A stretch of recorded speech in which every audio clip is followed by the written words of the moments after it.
Sunrise slips in quiet, almost shy, through the slatted scuttles over my head.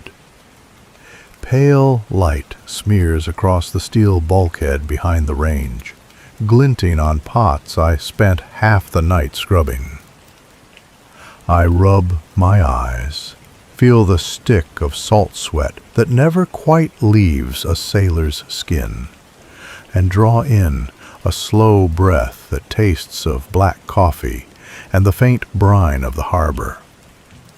Every ship smells different. This old battle wagon reeks of hot steel, engine grease, and three-decker breakfasts. But right now, there's an undertone of peace I've learned to notice. The boilers down below thrum steady, deep as a church organ. Over that heartbeat, I hear the soft lapping of water against the hull, a hush-hush sound that calms a man if he lets it. My watch started at 0400, same as always when it's my turn to wrangle breakfast. First thing, I fired up the galley range, coaxed the burners alive with a flick of the wrist and a muttered charm older than the ship. Bacon hit the griddle with a sigh, curls of smoke twisting up to meet the ventilation fans. Then came trays of bread for French toast, a dozen pots of oatmeal, and enough eggs to clog Pearl Harbor itself. I moved by rote, but never mindless. There's an art to feeding 2,000 men before morning colors. Timing is everything. Oatmeal holds heat, eggs don't. Bacon must crisp, but never char. Toast needs the sweet spot between limp and shoe leather. My tools are signal flags in my own private relay. Spatula clack, ladle swirl, lid clatter, and the rhythm carries me. Behind me, Caruso hums off-key as he wheels in crates of potatoes. We call him Caruso because his singing can scour rust off anchor chain. He's from Brooklyn, thick accent, and, grumbling, he's already cussing the humidity that slicks every surface.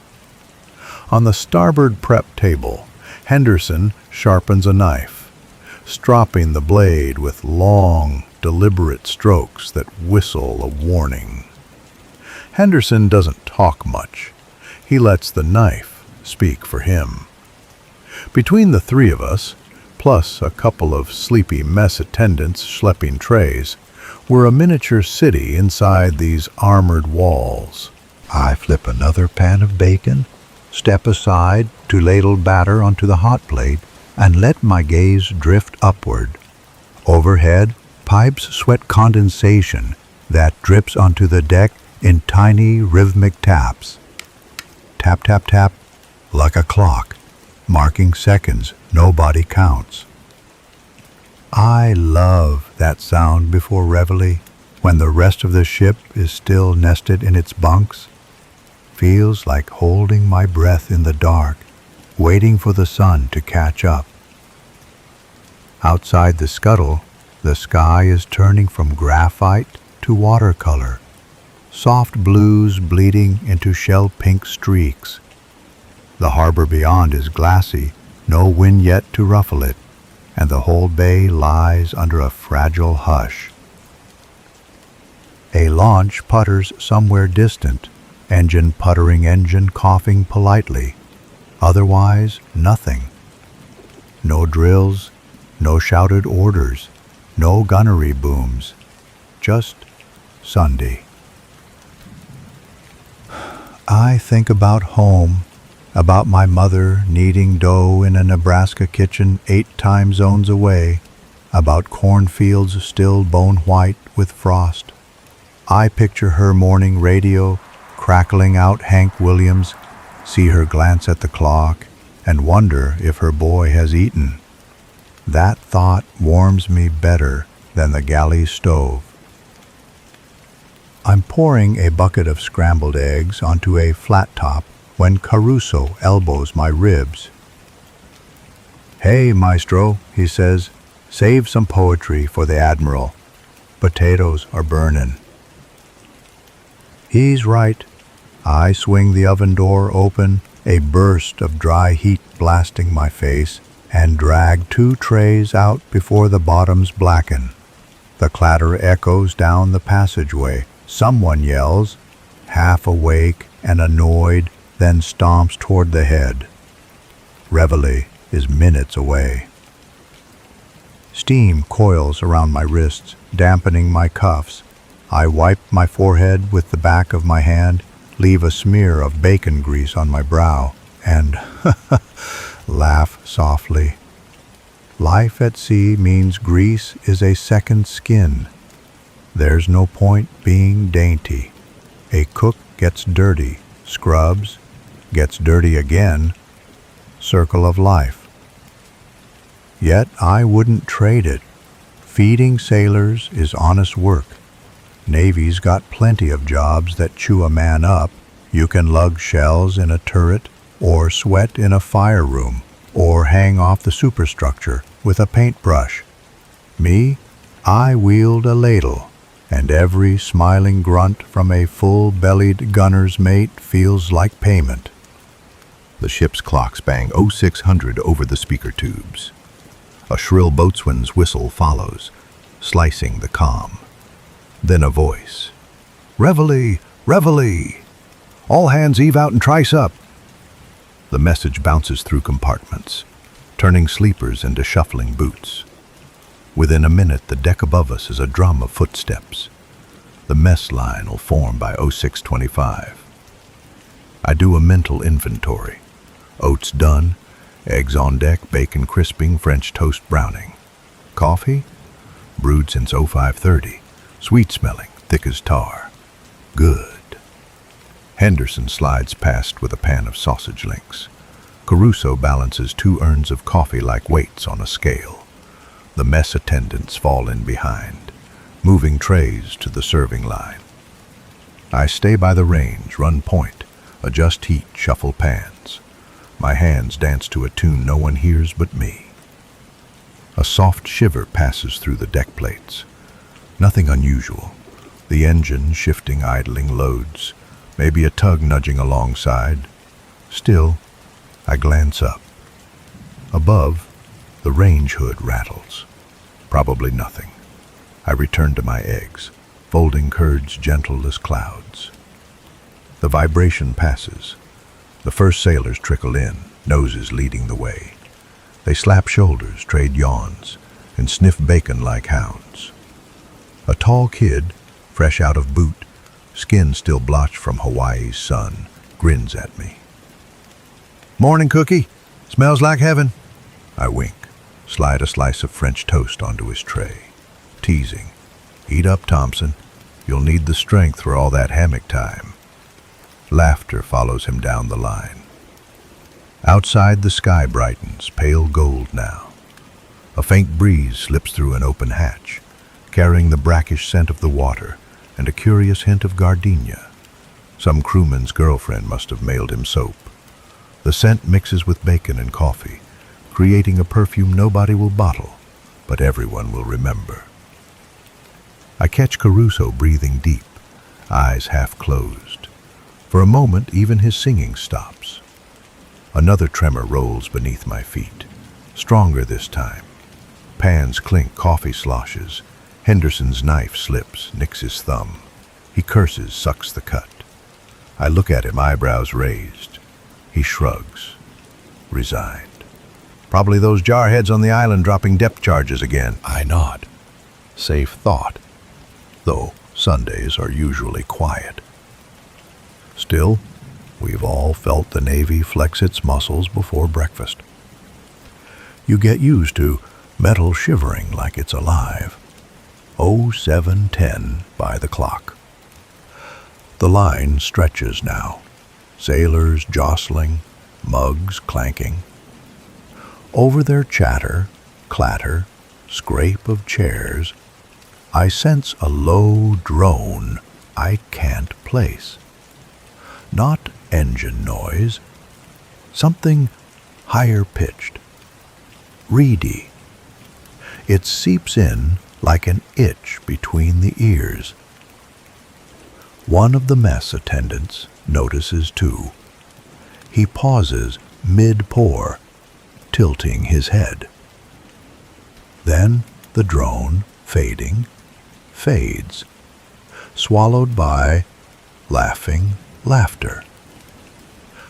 I shake it off, return to the range. The last skillet of eggs hisses, bubbling. I shovel golden folds into a pan, set it on a trolley. Caruso gives me a thumbs up. Relieved. Breakfast is rolling smooth. I should be relieved, but an unease settles in my gut like undercooked dough. Uneasy. I lean to the scuttle again. Outside, the harbor still looks painted. Battleships lined in stately ranks, their gray hulls mirrored in water so calm it might shatter under a pebble. The sun lifts clear of the horizon. A bright coin tossed into a pale sky. On Ford Island shore, palm trees stand motionless, thoughtful, peaceful, too peaceful, my grandmother would say. The kind of hush that comes before a tornado. I laugh at myself. Hawaii doesn't breed twisters. But the feeling sticks. Behind me, the trash chute clangs as someone dumps peels. I jump, heart tripping. Caruso sees my start and grins, teasing. "You need shore leave, maestro." Resigned. Maybe so. I chuckle, roll my shoulders, splash water on my face from the sink. Sink water's lukewarm, metallic.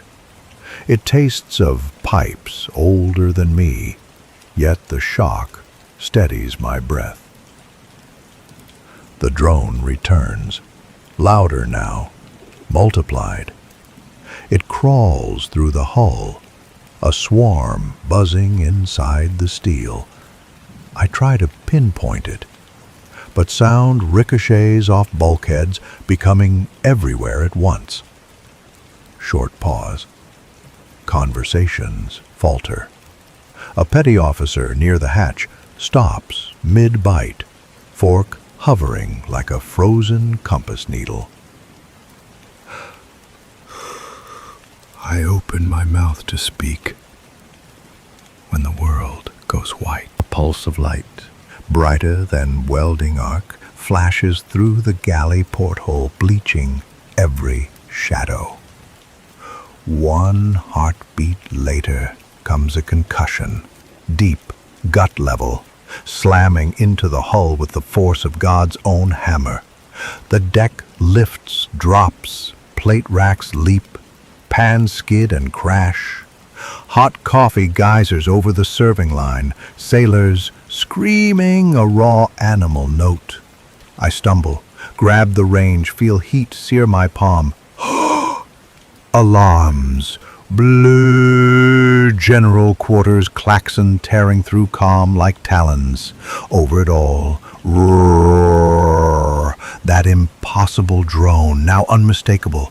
Aircraft engines diving close, too close. Another blast bursts somewhere forward, rattling my teeth. Smoke rolls past the hatch, acrid, stinging. The lights flicker. My mind snaps from cook to survival without a pause. I vault the serving counter, nearly slip on spilled oatmeal. Brrrr! For the men to move, but the word drowns under the third explosion that punches the air from my lungs. Plates spin in slow, impossible arcs. Cups shatter like brittle shells. Bacon grease ignites on the range with a roar. Flame licking the hood, the galley becomes a furnace, copper smoke swirling. I don't know yet what's happening topside, but instinct screams enemy, war, here, now, Pearl Harbor, words I never thought I'd link in a single breath. I lunge for the fire station, yank the hose from its cradle, fumble with the nozzle, but before water can flow, the starboard bulkhead buckles with a grrrr, and a blast of hot air knocks me sideways. The hose whips free, slaps the deck like a live snake. The lights die, leaving us in a dim, flickering glow from the burning stovetop. Somewhere aft, a sailor howls for help. The klaxon keeps brrrr, and the heavy guns above begin to boom. I push off the deck, lungs blazing, eyes watering, heart hammering like a runaway jack. Somewhere beyond the smoke and scalding steam, the ladders lead up to daylight, to whatever hell has cracked the morning wide open. I know I have to reach them, but first I have to get my men out of this flame-filled box before it becomes a tomb. I taste soot and follow my voice, I rasp. Stay low, another obliterates the rest of the sentence, and the deck heaves beneath us, pitching the galley into a nightmare roll. Flames lick the overhead vents, reaching for fresh air, even as smoke billows downward in greasy, choking swirls. Heat slams my face like a furnace door swung wide, curling my eyelashes and drying the sweat on my skin before it can roll. I drop to my knees.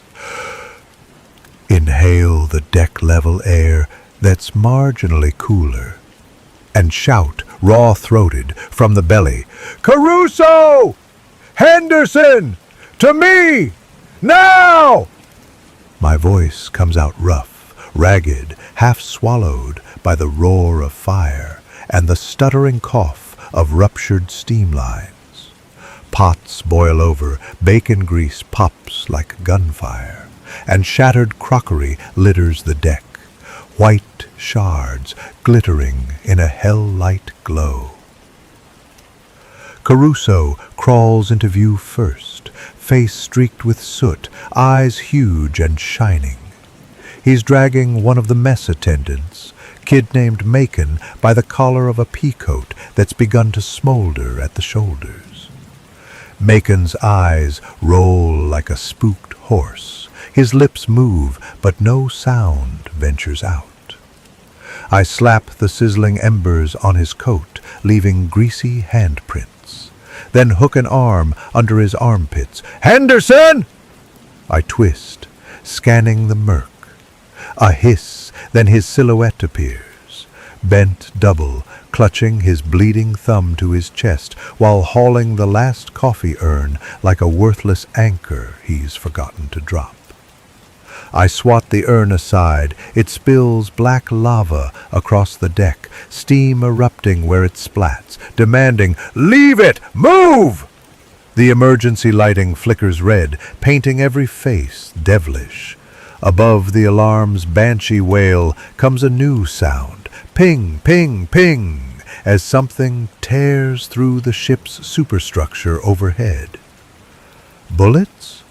Shrapnel? Doesn't matter. It's hunting us. I point toward the scullery hatch. "There! Crawl low, one at a time. Ladder up to second deck, then port side passage to topside. Stay against the bulkhead. Go!" Caruso muscles Macon ahead. Henderson follows, and I bring up the rear. My palm throbs where the range branded it, but pains a distant radio station drowned by static. The hatch combing is warped from the blast, edges curled inward like a punched tin can. I shoulder it aside, metal scraping my coveralls, and the passage beyond exhales smoke, so thick I can taste burnt coffee grounds in it. Somewhere far off, the ship's big guns boom, each report a seismic punch that rattles my teeth. The reverberations run the length of the ship like a shiver in a wounded animal. We crawl. Knees skid over broken china, hands skid through congealing oatmeal. The ladder trunk looms ahead, a vertical black mouth. Its metal rungs radiate heat, but no flames yet snake through. Good. Caruso shoves Macon upward. I steady him, guide his boots onto the first rung. He climbs like a sleepwalker dragged toward daylight. Henderson goes next, blood dripping from thumb to deck in tiny, dark blooms. Before I start up behind them, I glance back down the passage. Flames gulp fresh oxygen, surging toward us. I feel the heat on my calves and scramble upward as smoke funnels around me. First platform, deck 2. My head clears the opening, straight into chaos. Sailors sprint both directions, some half-dressed, some bare-chested, eyes saucer-wide. A young radioman bangs into me, babbling about the Arizona blowing apart. I grip his shoulders, shake once. Which way to medical? He jerks a thumb aft, then tears loose and vanishes into the haze. Sirens shrill overhead. Their echoes twist through companionways like feral cats. I herd my trio aft along the bulkhead. The ship lists a degree or two to starboard, subtle but sickening. Diesel fumes mix with cordite. My nostrils sting. Through an open, watertight door, I glimpse the mess hall.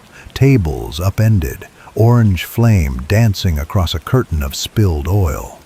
2 sailors drag a limping comrade across mashed potatoes. One slips, and all 3 go down amid the stench of burning lard. "Port passage sealed," someone yells behind us. "Starboard only." That means we'll cross nearer the magazines. Risky, but no choice. I shove Henderson ahead. The deck trembles as another near miss, maybe a bomb impacting the harbor, sends vibrations up the hull. Overhead comes that banshee drone again, climbing, diving, climbing, machine gun chatter perforating the air. The ship's 5-inch mounts answer, wham, wham, each muzzle flash briefly backlighting smoke clouds like a photographer's bulb. Macon pukes mid-stride, stomach emptying brown slurry onto the deck. He wipes his mouth, tries to apologize. I push him on. Apology is a luxury for tomorrow. The final ladder to topside is a narrow metal throat. Crew bottleneck, cursing, helping, shoving. Smoke pours downward while daylight, strangely bright, pours in. Caruso pulls himself up one rung at a time, Macon next, Henderson after. I'm last again, hands sliding on greasy steel. My burned palm screams, but I haul anyway. My head pops into open air, and the world I knew an hour ago no longer exists. Pearl Harbor is a furnace yard. Black columns, soot-plumed geysers erupt from ships along Battleship Row. A mile away, Arizona's forward magazines detonate just as I turn, the flash ballooning skyward in a fiery mushroom. The boom slamming my ribs like a giant slap. Shockwave lifts my cap, hurls it aft. Fireball mimics sunrise, but crueler, brighter. Debris arcs high, slag raining. Men line her decks, silhouettes backlit by flame, splashing, yelling, leaping into water already carpeted with burning oil. The heat kisses my face even at this distance. Above, the invading planes carve black slashes across the blue, rising sun insignia glaring from wings. They bank low, engine notes snaring the air like angry hornets. One bomber levels out directly overhead. Its gunner peppers the superstructure with tracer rounds, red-hot darts whizzing past my ear. I duck behind a ventilator cowling, drag Henderson down beside me. Bullets tear through deck planking, splinters pinging off steel. Caruso kneels over Macon, who's collapsed on hands and knees, sobbing, snot and bile. I slap Caruso's shoulder. "Get him to the port rail. Life jackets. Then overboard only if the deck goes under." He nods, jaw clenched, lifts Macon by the armpits, edging along the superstructure where shadow offers thin cover. Henderson and I crawl opposite direction toward the aft galley hatch that opens onto the weather deck. I need a hose, any hose, to keep flames from chewing deeper. But when we round the corner, the hatch is gone, blown outward, leaving a ragged mouth spitting orange tongues. Heat shoves us back. Through swirling smoke, I glimpse our galley range, still glowing red as a demon's grin, half submerged in debris. A starboard 5-inch barks overhead. The casing ejects with a clang, spinning brass skittering across non-skid. The gun crew works barehanded, faces blackened, eyes narrowed against grit. Their loader loudly shouts for ammo. A hose team douses the mount shield against flareback. I catch the hose nozzle, help aim it at the galley breach. Water jets, hisses on hot metal, steam clouds rise. Henderson mans the valve. The stream feels pitiful compared to a fire that wants to eat a battleship. But it's something. Sudden metallic groan, deep, resonant, rolls underfoot. The ship's list worsens. Pumps must be counterflooding, but compartments already torn open by torpedoes fight back with seawater. Farther forward, I see officers waving arms, herding wounded toward makeshift dressing stations. A stretcher party jogs by, canvas sagging under a body wrapped in a blanket. Only the boots stick out, lopsided, missing a heel. Machine gun fire rakes the deck again. Clack, clack, clack. Sparks jumping as bullets strike steel. One round smashes the deck edge phone next to me, splintering bakelite, hurling shards into my cheek. I taste blood, warm iron tang.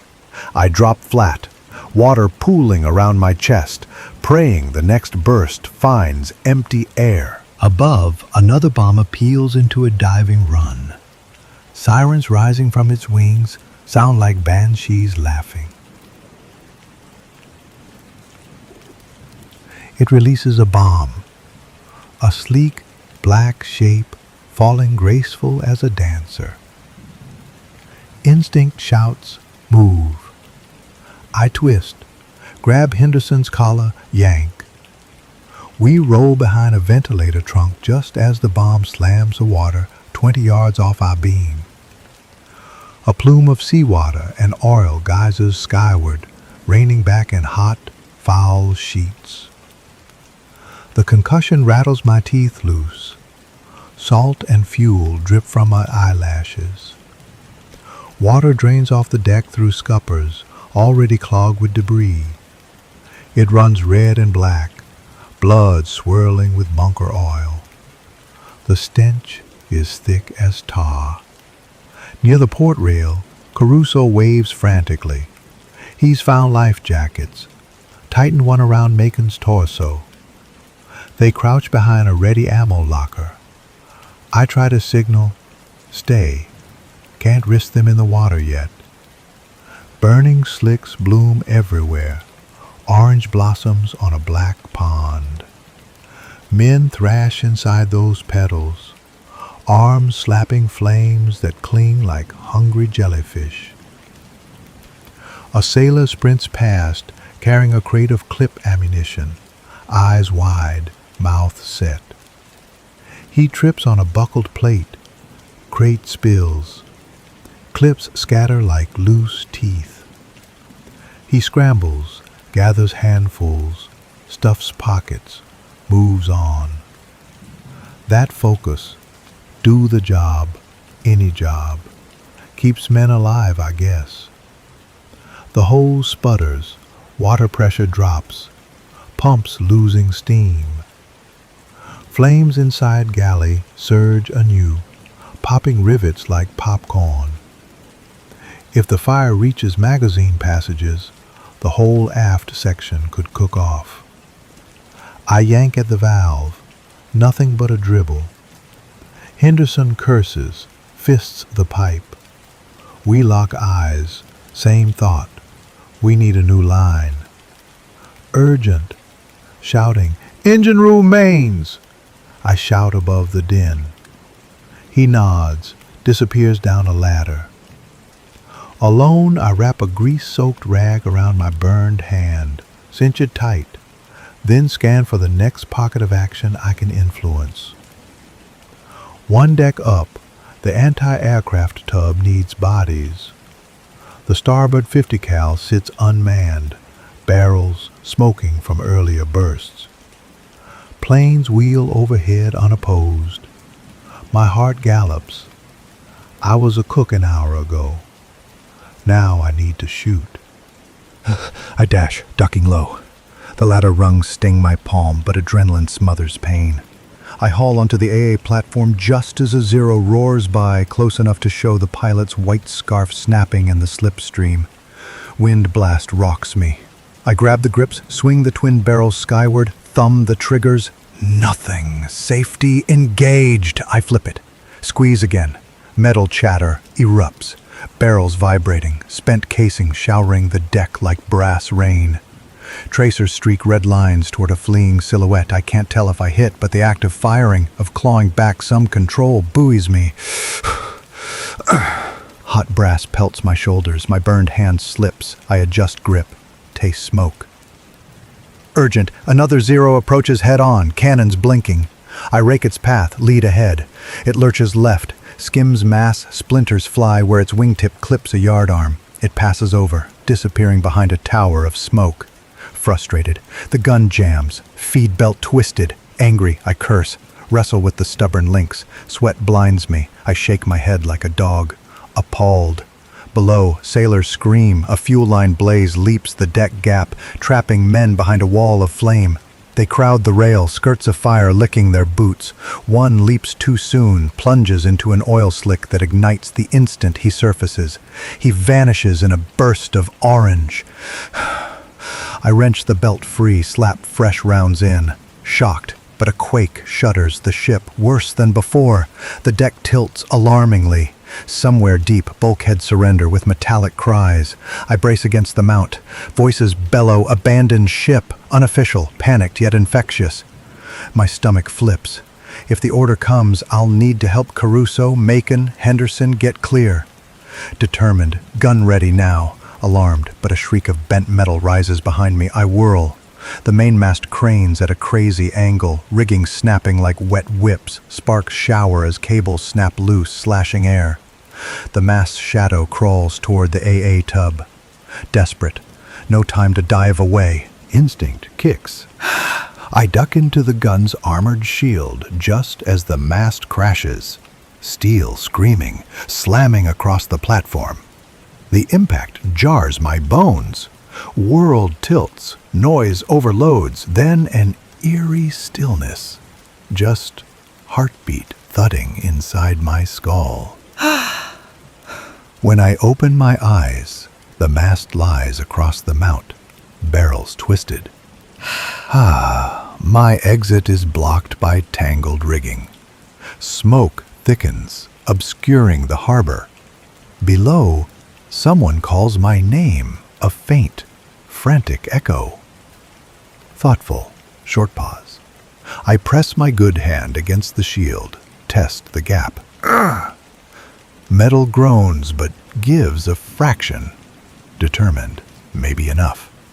Flames crawl closer, heat intensifying. Planes dive overhead, bombs whistle, guns respond, all of it muffled as if underwater. I set my shoulder, grit teeth, and shove, straining. The shield grudges me another inch, steel grinding against steel. But I use the pitch of the listing deck to my advantage. Let gravity do some lifting, while I lean my whole weight into the panel. The burned hand throbs like a second heartbeat, yet still answers. Metal flexes, pops, and finally gives way in a shriek that rattles my teeth. A wedge-shaped gap yawns open. I squeeze through sideways, face pressed to blistering armor, coveralls catching on jagged plate until cool air slaps my cheek and I tumble onto the tilting deck. For a blink, I lie flat, sucking in smoke-rich air, brain remapping fore and aft. Everything has shifted. The deck no longer level, angles starboard at least 7 degrees. Loose gear skates past.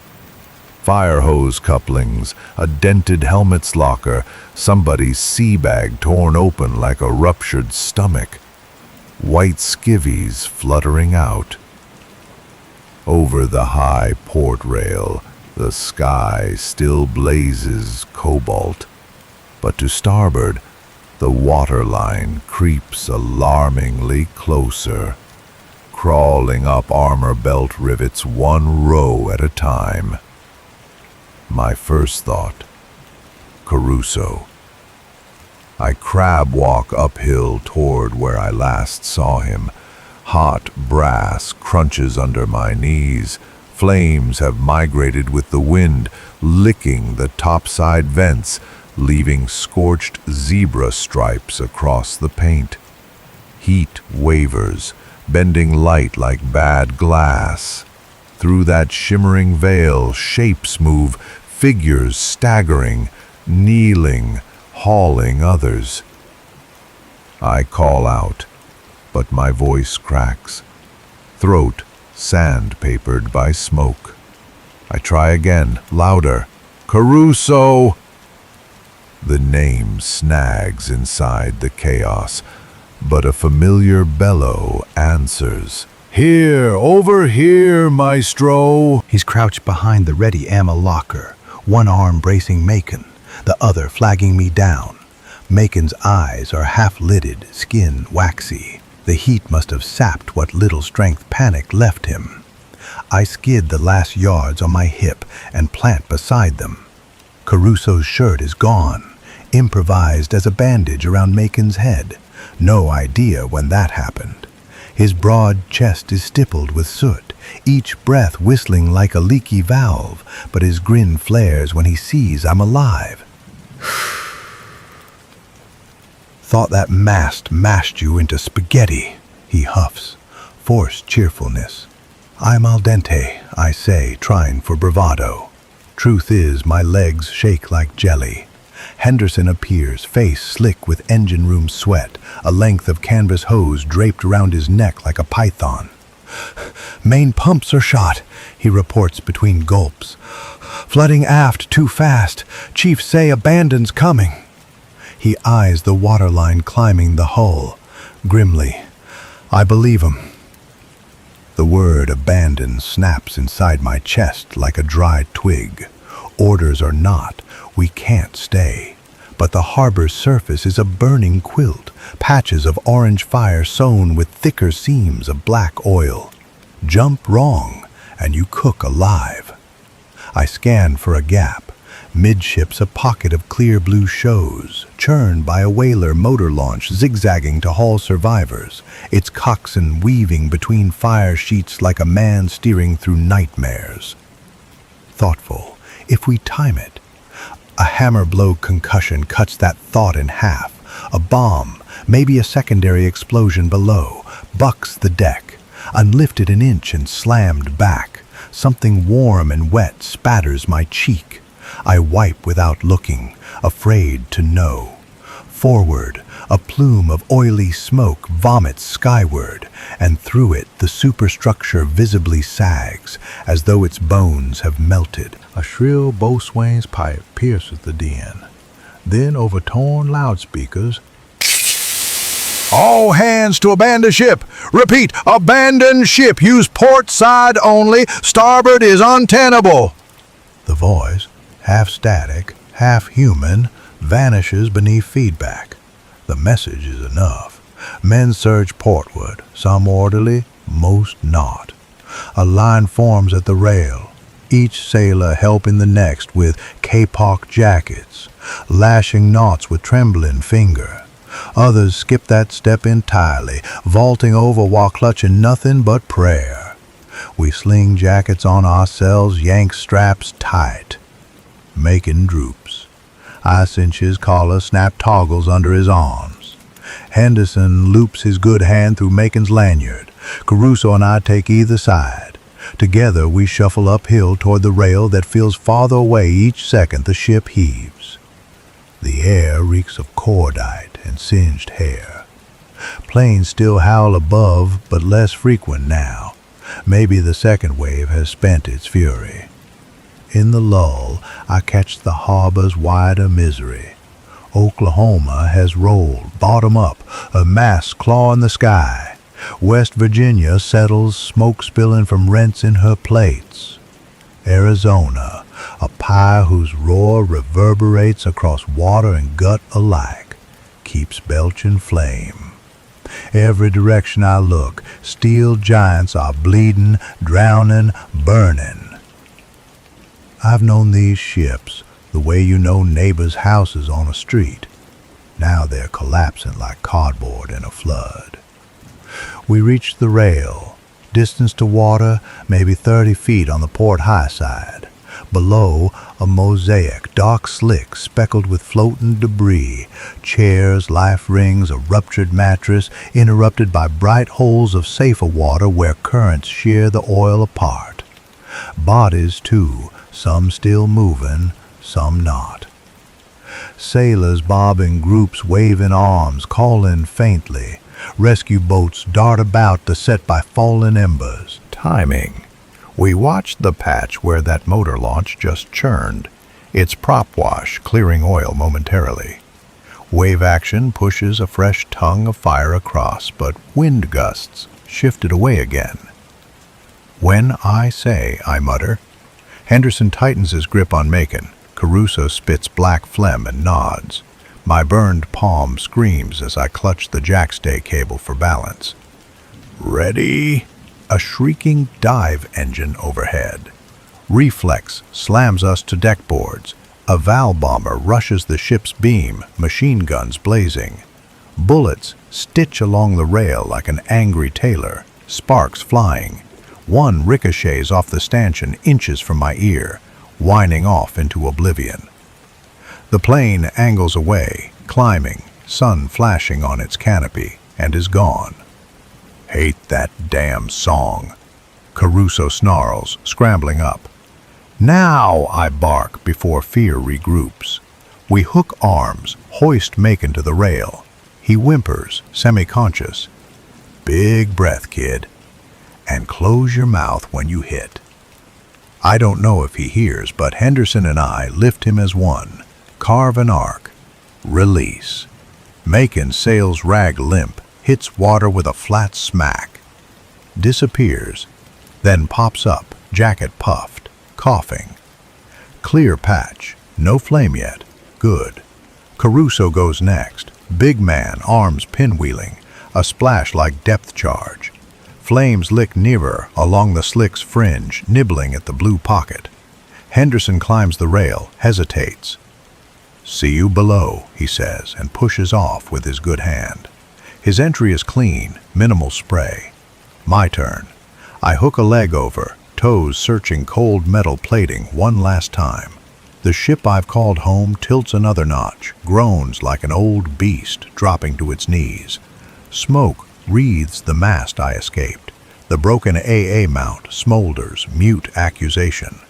I rest my hand on the bruised steel, palm to plate, an absurd farewell caress, then propel myself out into nothing. Wind rush, heart free falls, then impact, icy shock that steals breath, drives daggers into burned flesh. The world becomes green murk, alive with bubbles. Instinct spreads arms, legs, lets the jacket haul me up. I surface into a gaudy painting, water rainbowed with oil, sky bruised with smoke, sun a red marble behind it all. Flame crackles somewhere close. I angle away, frog kicking, tasting diesel. Every stroke leaves a sheen on my skin. Caruso's head bobs to starboard, shouting my name. Henderson has Macon in a chin tow, kicking steady toward a wooden crate, drifting like salvation. I strike out to join, careful never to swallow. Nearby, a man flails, engulfed in fire, his jacket saturated, aflame. Two swimmers reach but recoil. His screams shred the air until he sinks abruptly. The image scorches deeper than any grease burn. We cluster around the crate, splintered but buoyant. Caruso heaves his chest over it, breathing heavily, breathing ragged. I boost Henderson up one side. He hauls Macon half over the other. The crate settles low, but holds. A motor launch approaches, its hull scorched. Coxswain, yelling, eyes wide whites in a soot face. He tosses a line. Caruso catches, knots it to the crate. The launch throttles just enough to tow us clear of creeping fire sheets, dragging our lower bodies through cooler water like numbed anchors. From this vantage, the harbor reveals its full insanity. Black smoke columns tower miles high, churning mushroom clouds that blot out the sun. Sirens from shore blare wailing warnings. Anti-aircraft fire still spatters the sky, but less furious now. A lone P-40 scratches upward from Hickam Field, chasing a Zero that dances away cockily. On Ford Island, fuel tanks burn, orange domes reflecting in the harbor like infernal moons. The air stinks of burning pork, bunker oil, cordite, and wet wool. Behind us, our battleship lists perilously, main deck nearly awash on starboard. Men still climb ropes, paddle makeshift rafts, dive clear as explosions burst from hatches. Then, a massive groan, followed by a deep, mournful bellow of tearing bulkheads. She begins to roll. Funnels dip. Turrets slip sideways. Water cascades across the deck like a waterfall. The ship's huge mass moves with slow inevitability, crushing smaller craft moored alongside. My stomach knots. I whisper a curse and a prayer in the same breath. The launch coxswain yells to cut the line. He needs speed before the suction drags him under. I fumble with the knot, fingers numb. It slips free on the third try. He guns the throttle, shouting promise to circle back. His boat vanishes behind a curtain of smoke. We drift, powerless, staring as our steel giant succumbs. The sight sears more than heat, a reminder that even floating fortresses are mortal. The rolled-over hull belches bubbles, shuddering like a dying leviathan. I feel weight in my chest. Not only grief for lost shipmates, but dread for the war now carved into our skin. Macon moans, his eyes half open. Henderson pats his cheek, murmurs nonsense comfort. Caruso stares at the capsizing hulk, lips moving soundlessly. Maybe a hymn, maybe a Brooklyn curse. I hug the crate, legs dangling in slick water, and feel the current tug us slowly toward the channel mouth, where tugs and patrol boats swarm. Each breath tastes of fuel and fear.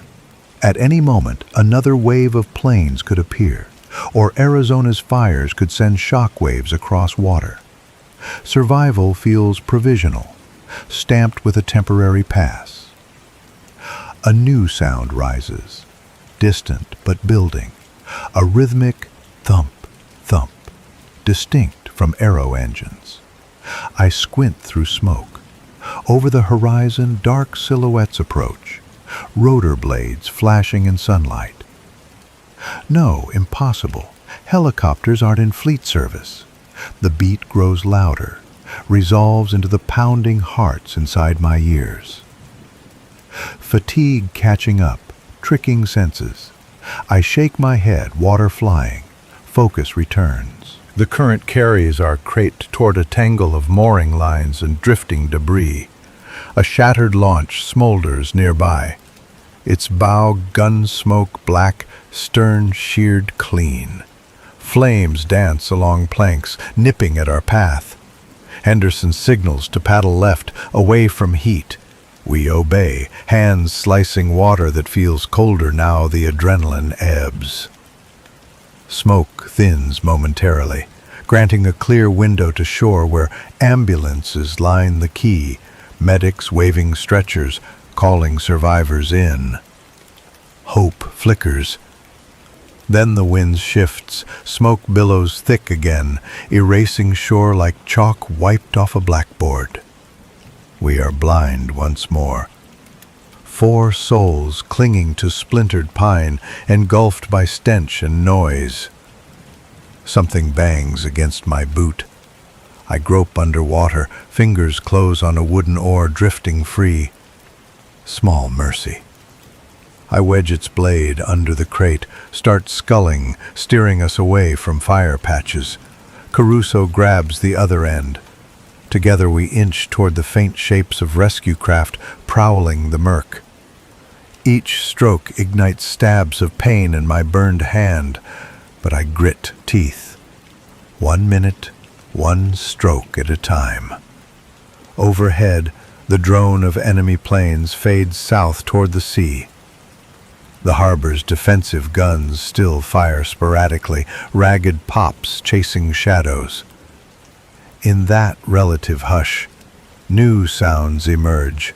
Crackle of burning oil, distant human cries, the slap of waves against overturned hulls, the endless low moan of a siren that refuses to quit.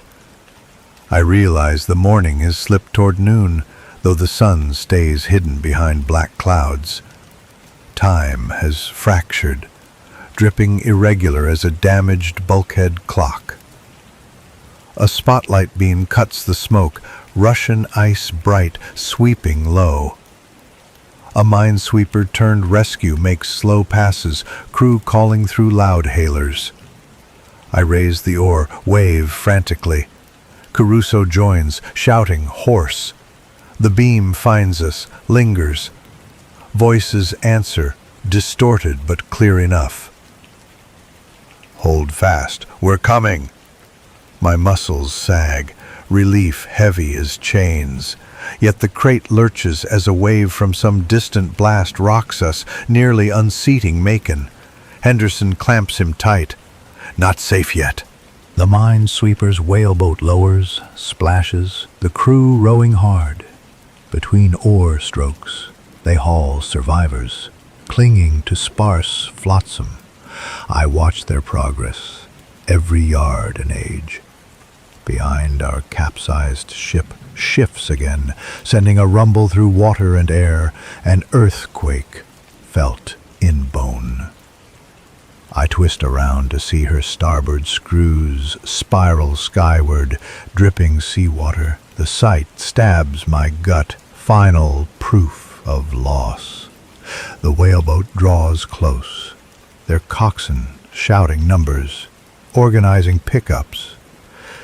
We obey, preparing to transfer. As they reach, bullets suddenly chip water not 10 yards astern, stray rounds from somewhere, friendly or foe impossible to tell. The rowers duck instinctively, boat lurching, panic ripples. We're so close to rescue, but fresh danger prowls unseen. I lock eyes with Caruso. His are wild, whites stark against soot. "Stay with me," I mutter. A vow or plea, I'm not sure. The boat's bow grinds alongside, hands reaching, and we brace to heave Macon aboard just as a new explosion booms upriver, sending a pressure wave racing across the harbor. The blast upriver slaps the harbor like a giant's palm. Water domes, then crashes outward in a rolling wall that races toward us faster than I can curse. The crate bucks, nearly pitching Macon off. Henderson and I clamp him down, our arms fused with terror. Oh!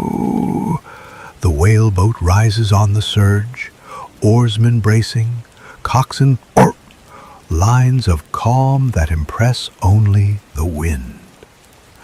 A second later, the wave hits us, icy, foul, heavy with oil. It rolls over our chins, drowns our mouths in diesel bitterness, then yanks us apart like toys in a bathtub. I lose my grip on the crate. One gulp of that poison and my throat seizes. My world snaps underwater, murk shot through with sun shafts and drifting ash. I flail for anything solid. A hand snags my sleeve, Caruso's, fingers digging like anchors. The wave's momentum drags us deeper, light dims, sounds compress into low thunder somewhere above the breath I've lost. I know the surface is a ceiling of fire. I still kick for it. We burst up together, eyes ablaze from salt and fuel. The crate's gone. So is Macon. For half a heartbeat, I think the wave rolled him under a flame sheet, and bile climbs higher than seawater. Then I spot Henderson 50 yards off, clutching the kid's jacket straps while treading water like a piston. Relief crackles, brief and sharp, no time to taste it. The whaleboat has swamped. It wallows half full, 2 sailors bailing with helmets, another firing a Colt at something I can't see. A Zero strafes low, slugs pocking the water in straight murderous rows. I shove Caruso under the next swell, press both of us beneath as bullets rip over. Seconds stretch long underwater. My lungs vibrate, but I hold until the metallic chatter fades. When we surface, the plane is banking away, trailing white smoke from a wing root. Someone's lucky shot. The whaleboat crew cheer, ragged, then return to bailing. I raise an arm, signal Henderson. He nods, starts hauling Macon toward them. Caruso and I strike out to join, strokes wide, careful not to splash oil flames that float nearer with every puff of wind. Halfway there, the burning slick curls around like a living thing, herding us. Heat rolls off it, baking my scalp even as water chills my legs. The only gap left is under a drifting beam blackened at both ends. Fire hasn't reached its middle yet. We dive again, deeper this time, glide beneath the beam's shadow. Oil makes the water viscous, pulling at hair and lashes, but cooler darkness undercuts the surface furnace. My ears ring with distant concussions. Even submerged, war finds a way to shout. I surface inside a pocket the size of a boxing ring, clear water bordered by licking orange walls. The air is scarce and smoke-sweet. Caruso pops up next to me, eyes reflecting the flames like twin signal lamps. "Don't breathe deep," I rasp. "Air's half fuel." He nods, but sucks a bigger breath anyway. Man's lungs are empty of patience. A sailor in the whaleboat throws a line, misjudges, ends 10 feet short. It floats, lazy, on a surface that may ignite any second. I lunge, kicking hard. My burned hand screams when the rope's coarse hemp grates the blisters. Yet fingers close, clamp. I backstroke, towing Caruso behind until the oarsmen pull us alongside. Getting aboard is a dance with gravity that keeps changing its mind.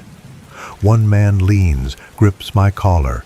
Another braces the gunwale.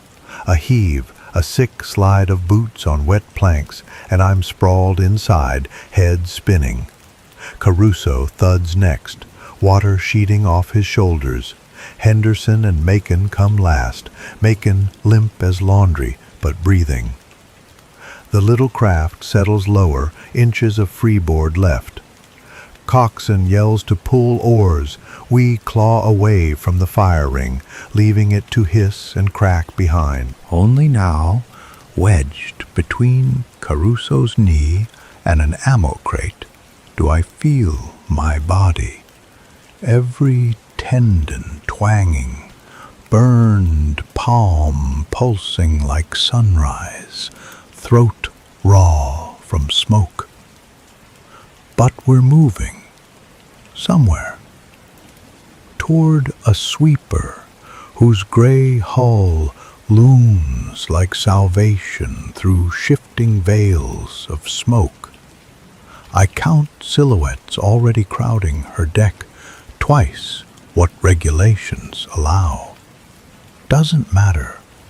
She's a crowded lifeboat in a sea of iron tombs. As the boat comes alongside, lines drop, chatter rises, voices hoarse, accents from every state in the Union suddenly kin. Hands haul Macon up first, then Henderson. When my turn comes, the climb feels endless, ladder rungs slippery with gore and grease. Deck steel meets my knees with a clang, and I have to sit, head between arms, just breathing, just existing. The sweeper's aft deck is chaos, wounded laid out in rows, some wrapped in blankets, others in nothing but soaked skivvies. Navy corpsmen move among them, rationing morphine, slapping tourniquets, comfort like priests half believing their own sermons. Above, the sky churns black and copper. The sun, when it peeks through, looks bruised. I stagger to the rail, find Henderson there, both hands gripping metal as if it's the earth's last solid thing. He stares at our overturned battleship, now half submerged. Smoke gushes from vents, and with each leaking bubble I imagine compartments we once stocked with flour, potatoes, dreams. Caruso joins us, shirtless, eyelids rimmed red. None of us speaks. The view empties language. A sudden hush falls. Gunfire slackening. Bomb blasts distant. Planes dwindle to specks heading seaward. It's not peace, just intermission.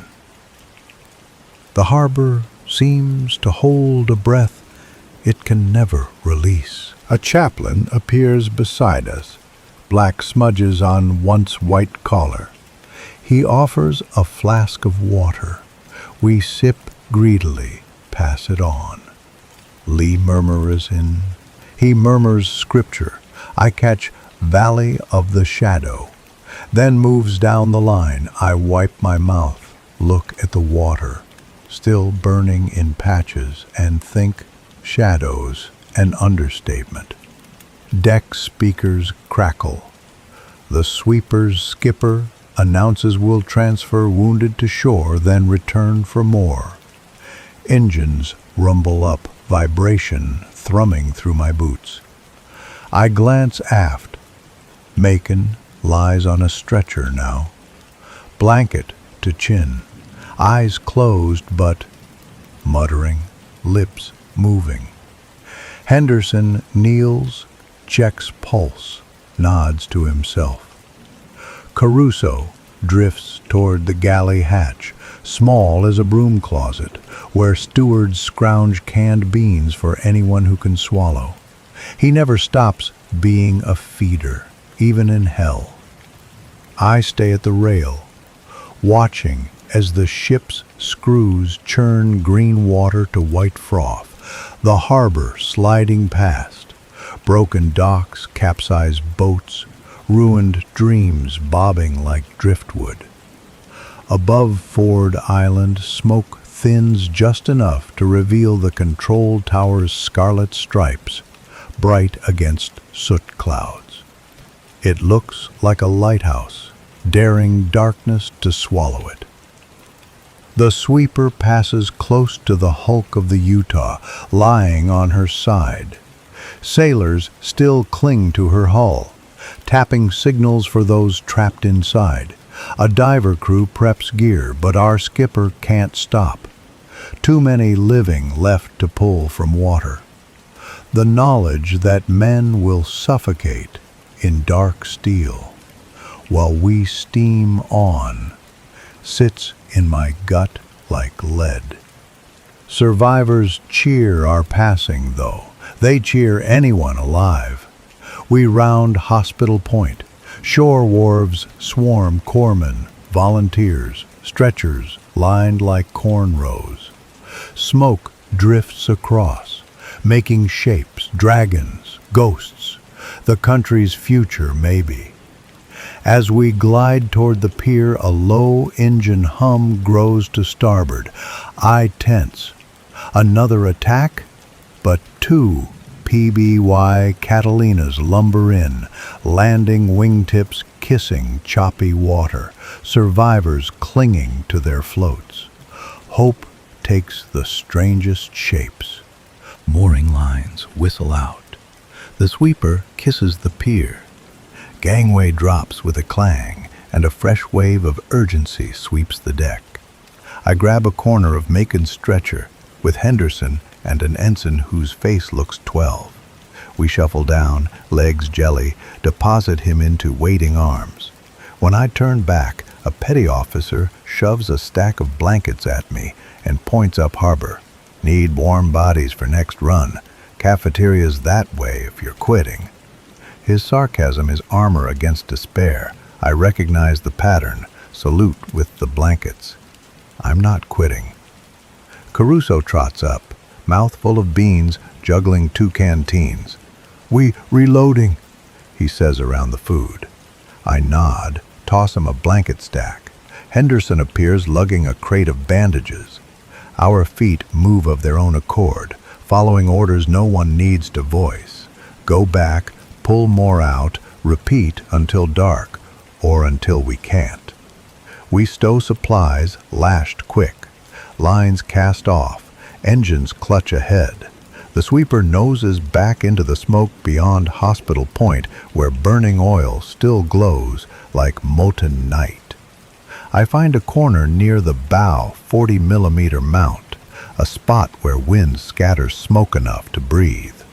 Above the clang of engines and distant cries, the harbor settles into a tortured rhythm. Crackle, drip, low moan of steel bending, lapping water, tainted forever. I close my eyes, hear the sound beneath those sounds, the clatter of pots from dawn. It feels like a lifetime I'll never reach again. The skipper rings flank speed, reports of another wave incoming. Maybe rumor, maybe doom. Deckhands secure hoses, ready fire axes. Corpsmen restock morphine. I flex my burned hand, can't feel 2 fingers, then tuck it into my jacket as if pocketing a secret. The sweeper points her bow toward the densest smoke where silhouettes of men still splash and shout.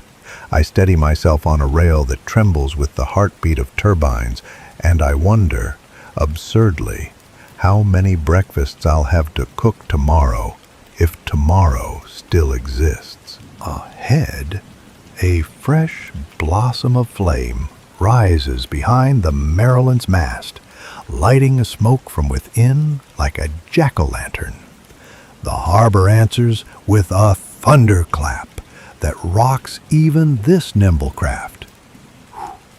Spray peppers my face, hot and cold at once. I grip the rail harder, lean into the wind, and swallow the fear that wants to climb my throat. Because in the space between that last blast and whatever comes next, there's work to do, bodies to haul, lives to catch before they sink, and somewhere out there, under smoke as thick as midnight, a shout for help pierces the din. High, desperate, syllables lost but meaning clear. Our bow cuts toward it, engines surging, decks vibrating like a held breath. Then the sky blooms red again, and everything ahead disappears in a curtain of fire. Engines thunder beneath my boots, iron lungs straining for every knot as the sweeper charges into that living furnace. Spray cools my shins. Above the rail, heat hammers my cheeks like an open oven door. Blackened wreckage drifts past, splintered launch hulls, splashes of khaki that were once sea bags, a loose mattress spinning like a doomed lily pad. Over it all, the harbor air trembles with sirens and the low, wounded howl of steel still giving way. Hands line the deck with boat hooks and heaving lines. I take my place, burned palm swaddled in rag, raw fingers wrapped twice around a rope that smells of salt and antiseptic. The coxswain barks bearings. The skipper answers with curt bell commands that vibrate through the deck. Our bow knifes into a curtain of gray so thick I can taste it. Ash, cordite, oil, maybe fragments of paint scorched into dust. Shapes loom to starboard. The Maryland, bruised but upright, her crew fighting fires with bucket brigades where hoses have failed. The grim silhouette of the Vestal, still streaming smoke, drifts off Arizona's pyre, sailors waving frantically from her main deck. We angle toward them, slowing just enough to kiss alongside without caving in our plates. Hooks bite rail, lines snap taut, and for one breath the two ships cling like wounded brothers. Men pour across, charcoal-masked ghosts in shredded dungarees.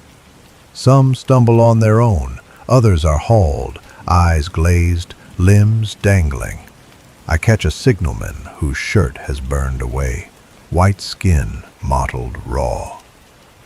The moment he lands on our deck, his knees fold. I drag him clear so the next man can leap. A drummer of machine gun bursts, rattles overhead. Somewhere in the murk, a Zero is still hunting. But we keep the human chain flowing, our bodies the only sure bridge in a harbor of ruin. A shriek rises behind me. Caruso, yelling over the roar, "Clear! She's breaking free!" The vessel's bow lurches, lines slacken. The coxswain gives 2 blasts, engines bite. I haul the last survivor across. Caruso slashes the painter, and we back away just as a gout of flame belches from the vessel's forward hold, fire licking skyward like a dragon tasting air. We claw astern, skirting oil slicks that burst into bloom when sparks drift down. Corpsmen shove new casualties into every inch of deck space. No stretchers left, just wet planks and folded jackets for pillows. I kneel by a machinist, with shrapnel glinting from both calves. He grips my wrist, whispering for water. I tip my canteen, brown liquid dribbles. He mouths thanks and slumps, eyelids twitching.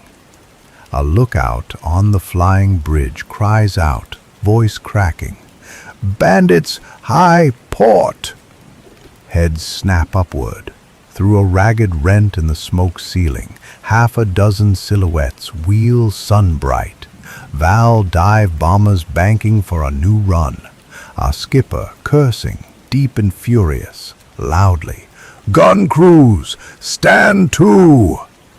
The sweeper's single 3-inch barks, a sharp metallic cough.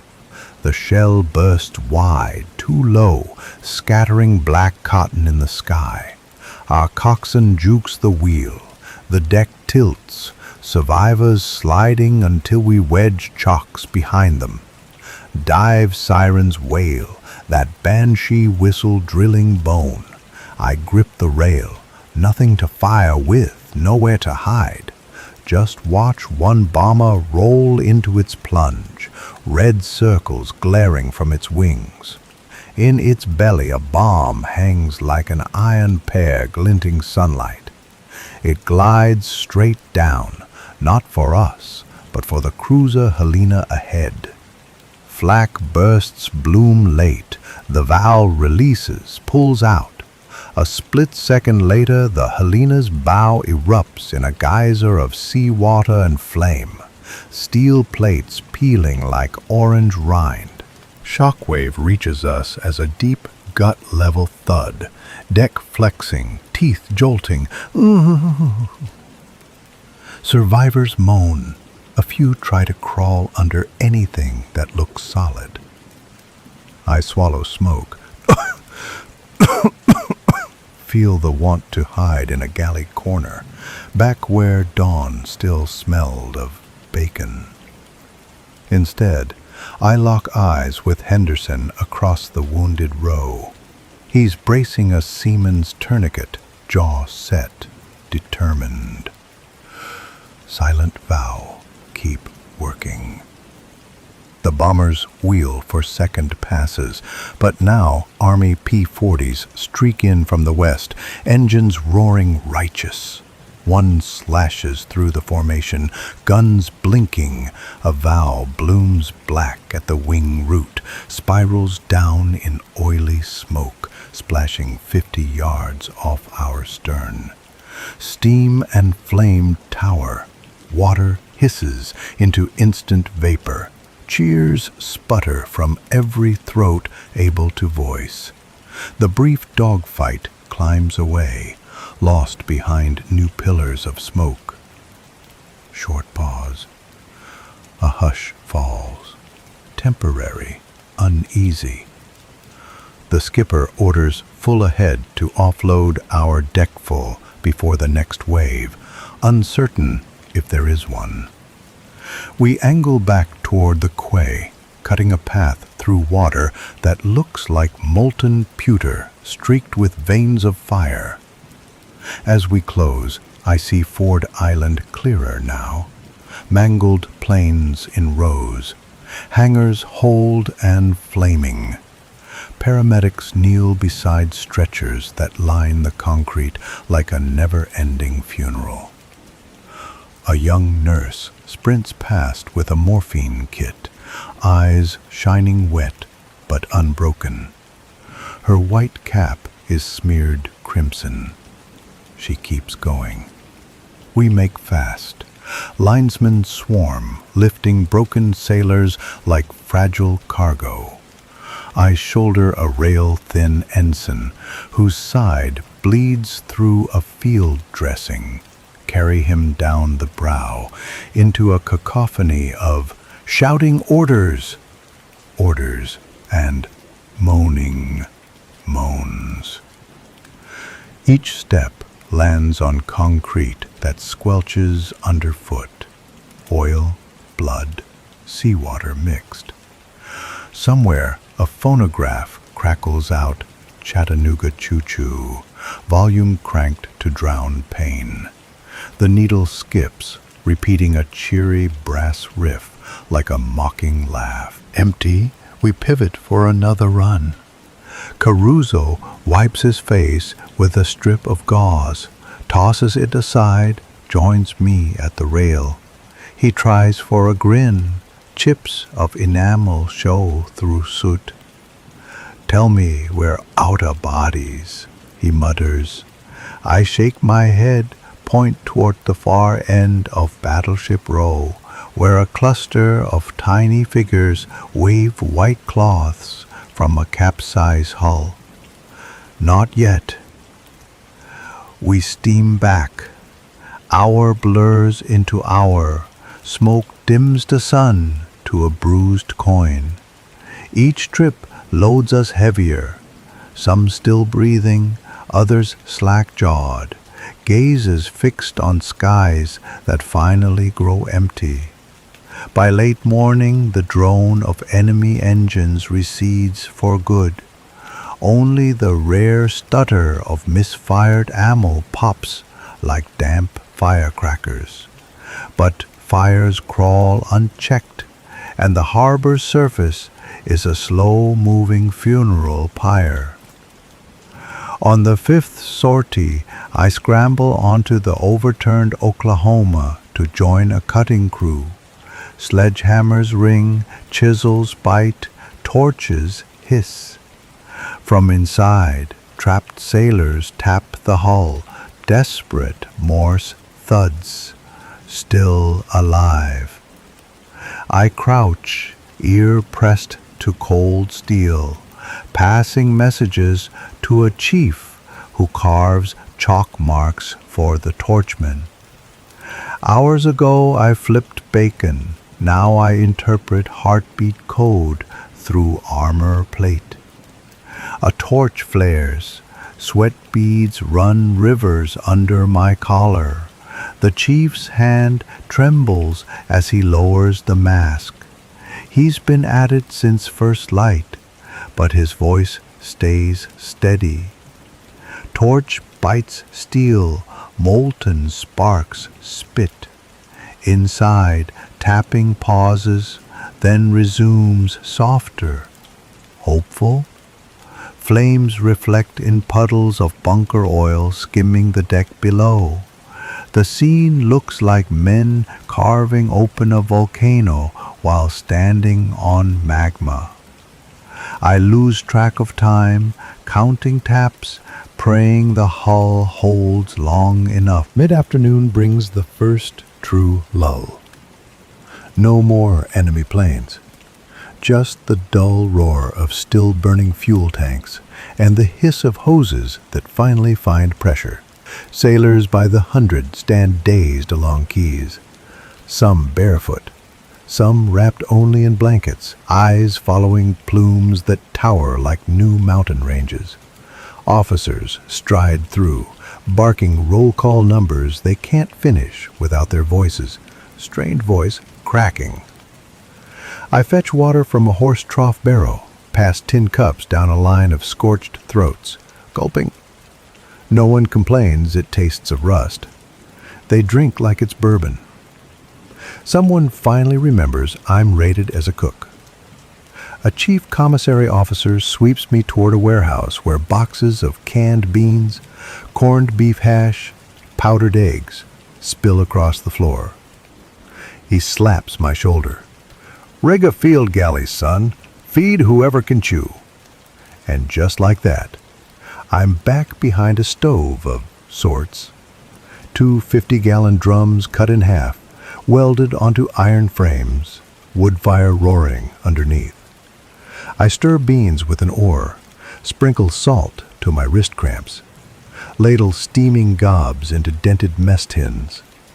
Men line up, eyes hollow, hands trembling. They thank me like I've served steak. I lie, softly, tell them breakfast will be better tomorrow. They almost smile. Caruso finds me there, soot washed off, uniform blouse buttoned wrong. He carries a dented coffee urn and sets it by the beans. "Can't let you hog all the glory," he says, voice hoarse. We work in silence, passing each other ladles, wiping sweat with sleeves that never get cleaner. At dusk, Henderson appears, thumb bandaged, grin crooked. He reports Macon's in the base hospital, alive. For a moment, the world tilts less. Sunset paints the smoke in murderous reds and purples. A lullaby of hammer blows rings from Oklahoma, where cutting teams still work by lantern light. Over loudspeakers, Admiral Kimmel's headquarters transmits a terse address, details scarce, resolve firm. His voice echoes tinny across water, determined, promising reckoning and relief. Some men cling to the words, others stare at the glowing horizon, seeing ghosts in the plume shapes. Night slides in. Security posts along shore sternly bark challenges at every shadow. Rumors scurry like rats, enemy paratroopers, submarines lurking, third wave at dawn. I finish a last kettle of coffee, then wander down to the quay where our sweeper lies berthed, battered but upright. Caruso has collapsed on a coil of line, snoring through parted lips. Henderson sits beside him, cleaning a knife whose edge never dulled. Even hell respects some tools. I lean on a bollard, muscles humming, eyes fixed on the harbor's black glass. The fires still burn, but now they glow under starlight like funeral candles no wind can snuff. The air cools. The smell of burning oil clings inside every breath, like a memory that refuses eviction. Far off, searchlights rake the sky, tracing empty arcs. Beyond them, the Pacific stretches unseen, vast and patient, hosting fleets we've yet to meet. I run a fingertip along the blistered line where my palm burned this morning, an angry thing pulsing under rough bandage, and wonder how many more scars tomorrow intend. Somewhere a chaplain's voice carries through a loudhailer, a slow, steady prayer offered over waters littered with dog tags and dreams. His words blur into the drone of generators and the soft lap of tide against scorched concrete. Then a bell clangs down the pier, urgent, insistent. A patrol craft has spotted a submarine periscope outside the channel mouth. Maybe real, maybe phantom. Shore batteries rouse, boots thump. A fresh layer of adrenaline spreads like flash rust on every heart. I straighten, glance at Henderson. He clicks his knife shut, stands. Caruso wakes, blinking, already on his feet by reflex. The night, it seems, is not finished with us. And as distant guns crank their breeches and spotlights converge on the dark water beyond Ford Island, I draw a breath the tastes of beans, fire, and foreboding. Then step toward the gangway, blood humming, body ready, because dawn may be hours away, but the fight is far from done. Searchlights sweep the channel like nervous cats, tails twitching over every ripple. I tighten my grip on the gangway rail, eyes straining past the glare where darkness thickens into shapes you can almost believe are periscopes. Shore batteries thump ready rounds into breaches. The metallic echoes roll across concrete bays like hollow drums. Men crouch behind sandbag revetments thrown up since sunset. Ragged walls that feel as thin as prayer, but keep hands busy and thoughts focused. A siren ball's single long note, stand to. Short pause. Gunners lunge for triggers. Lookouts glue binoculars to sockets rubbed raw. Silence pounces in the split second before orders. Somewhere down the pier a dog barks, startled, then yelps as its chain jerks tight. Wind shifts, cooler now, carrying the copper smell of spent cordite blended with an undertow of gardenia from battered shore shrubbery. Thoughtful, for a heartbeat, the scent dredges dawn's memory. Bacon sizzle, quiet water. Then a searchlight beam cleaves it, and the now drags me back. Urgent. Contact red eye, bearing 061. A lookout shouts. Every rifle barrel swivels. Even the wounded on stretchers try to lift their heads.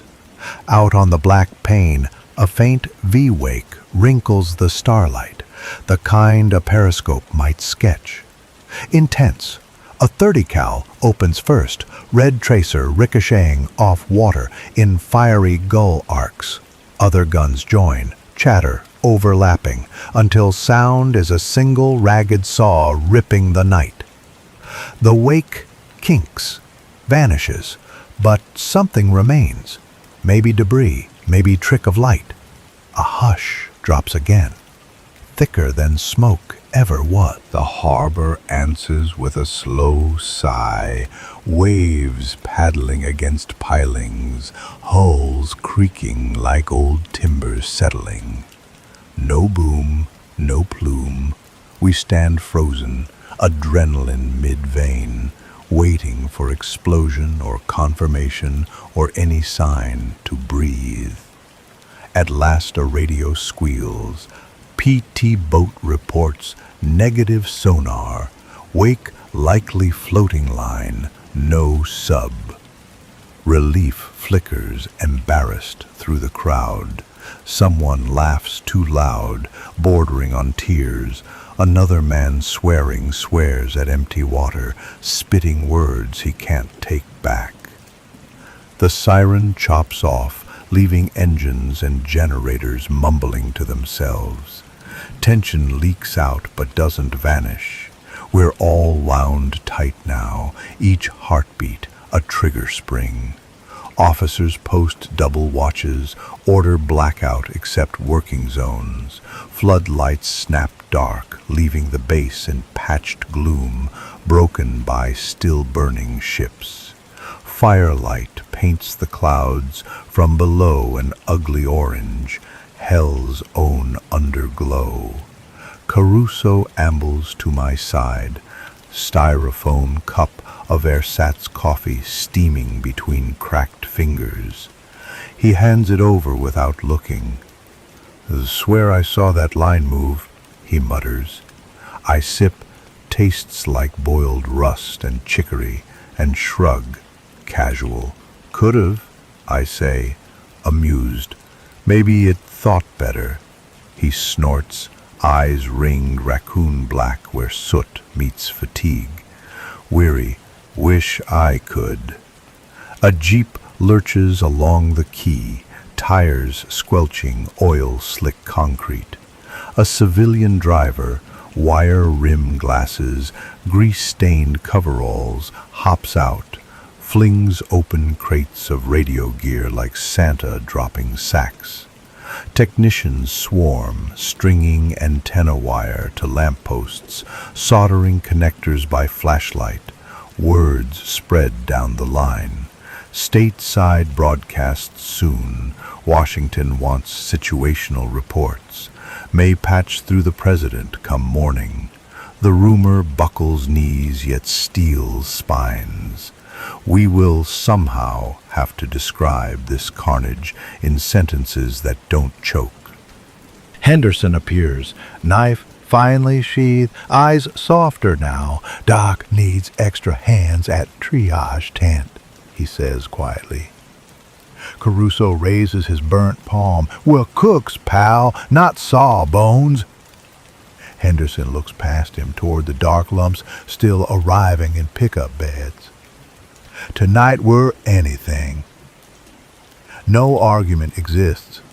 We follow. The tent sits in the shadow of a mangled hangar, canvas speckled with sparks that drift like fireflies.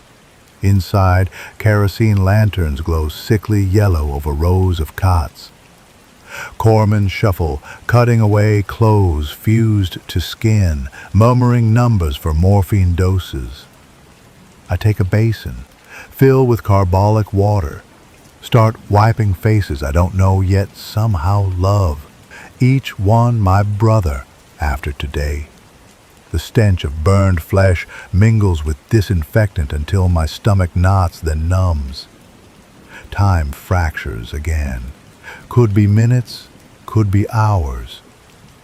My arms work autonomously, wringing claws, passing scalpels, mopping sweat. A chaplain hovers near a cot where a bosun whispers for his mother between morphine breaths. The chaplain's own tears drop onto the sailor's forehead, shining like baptism.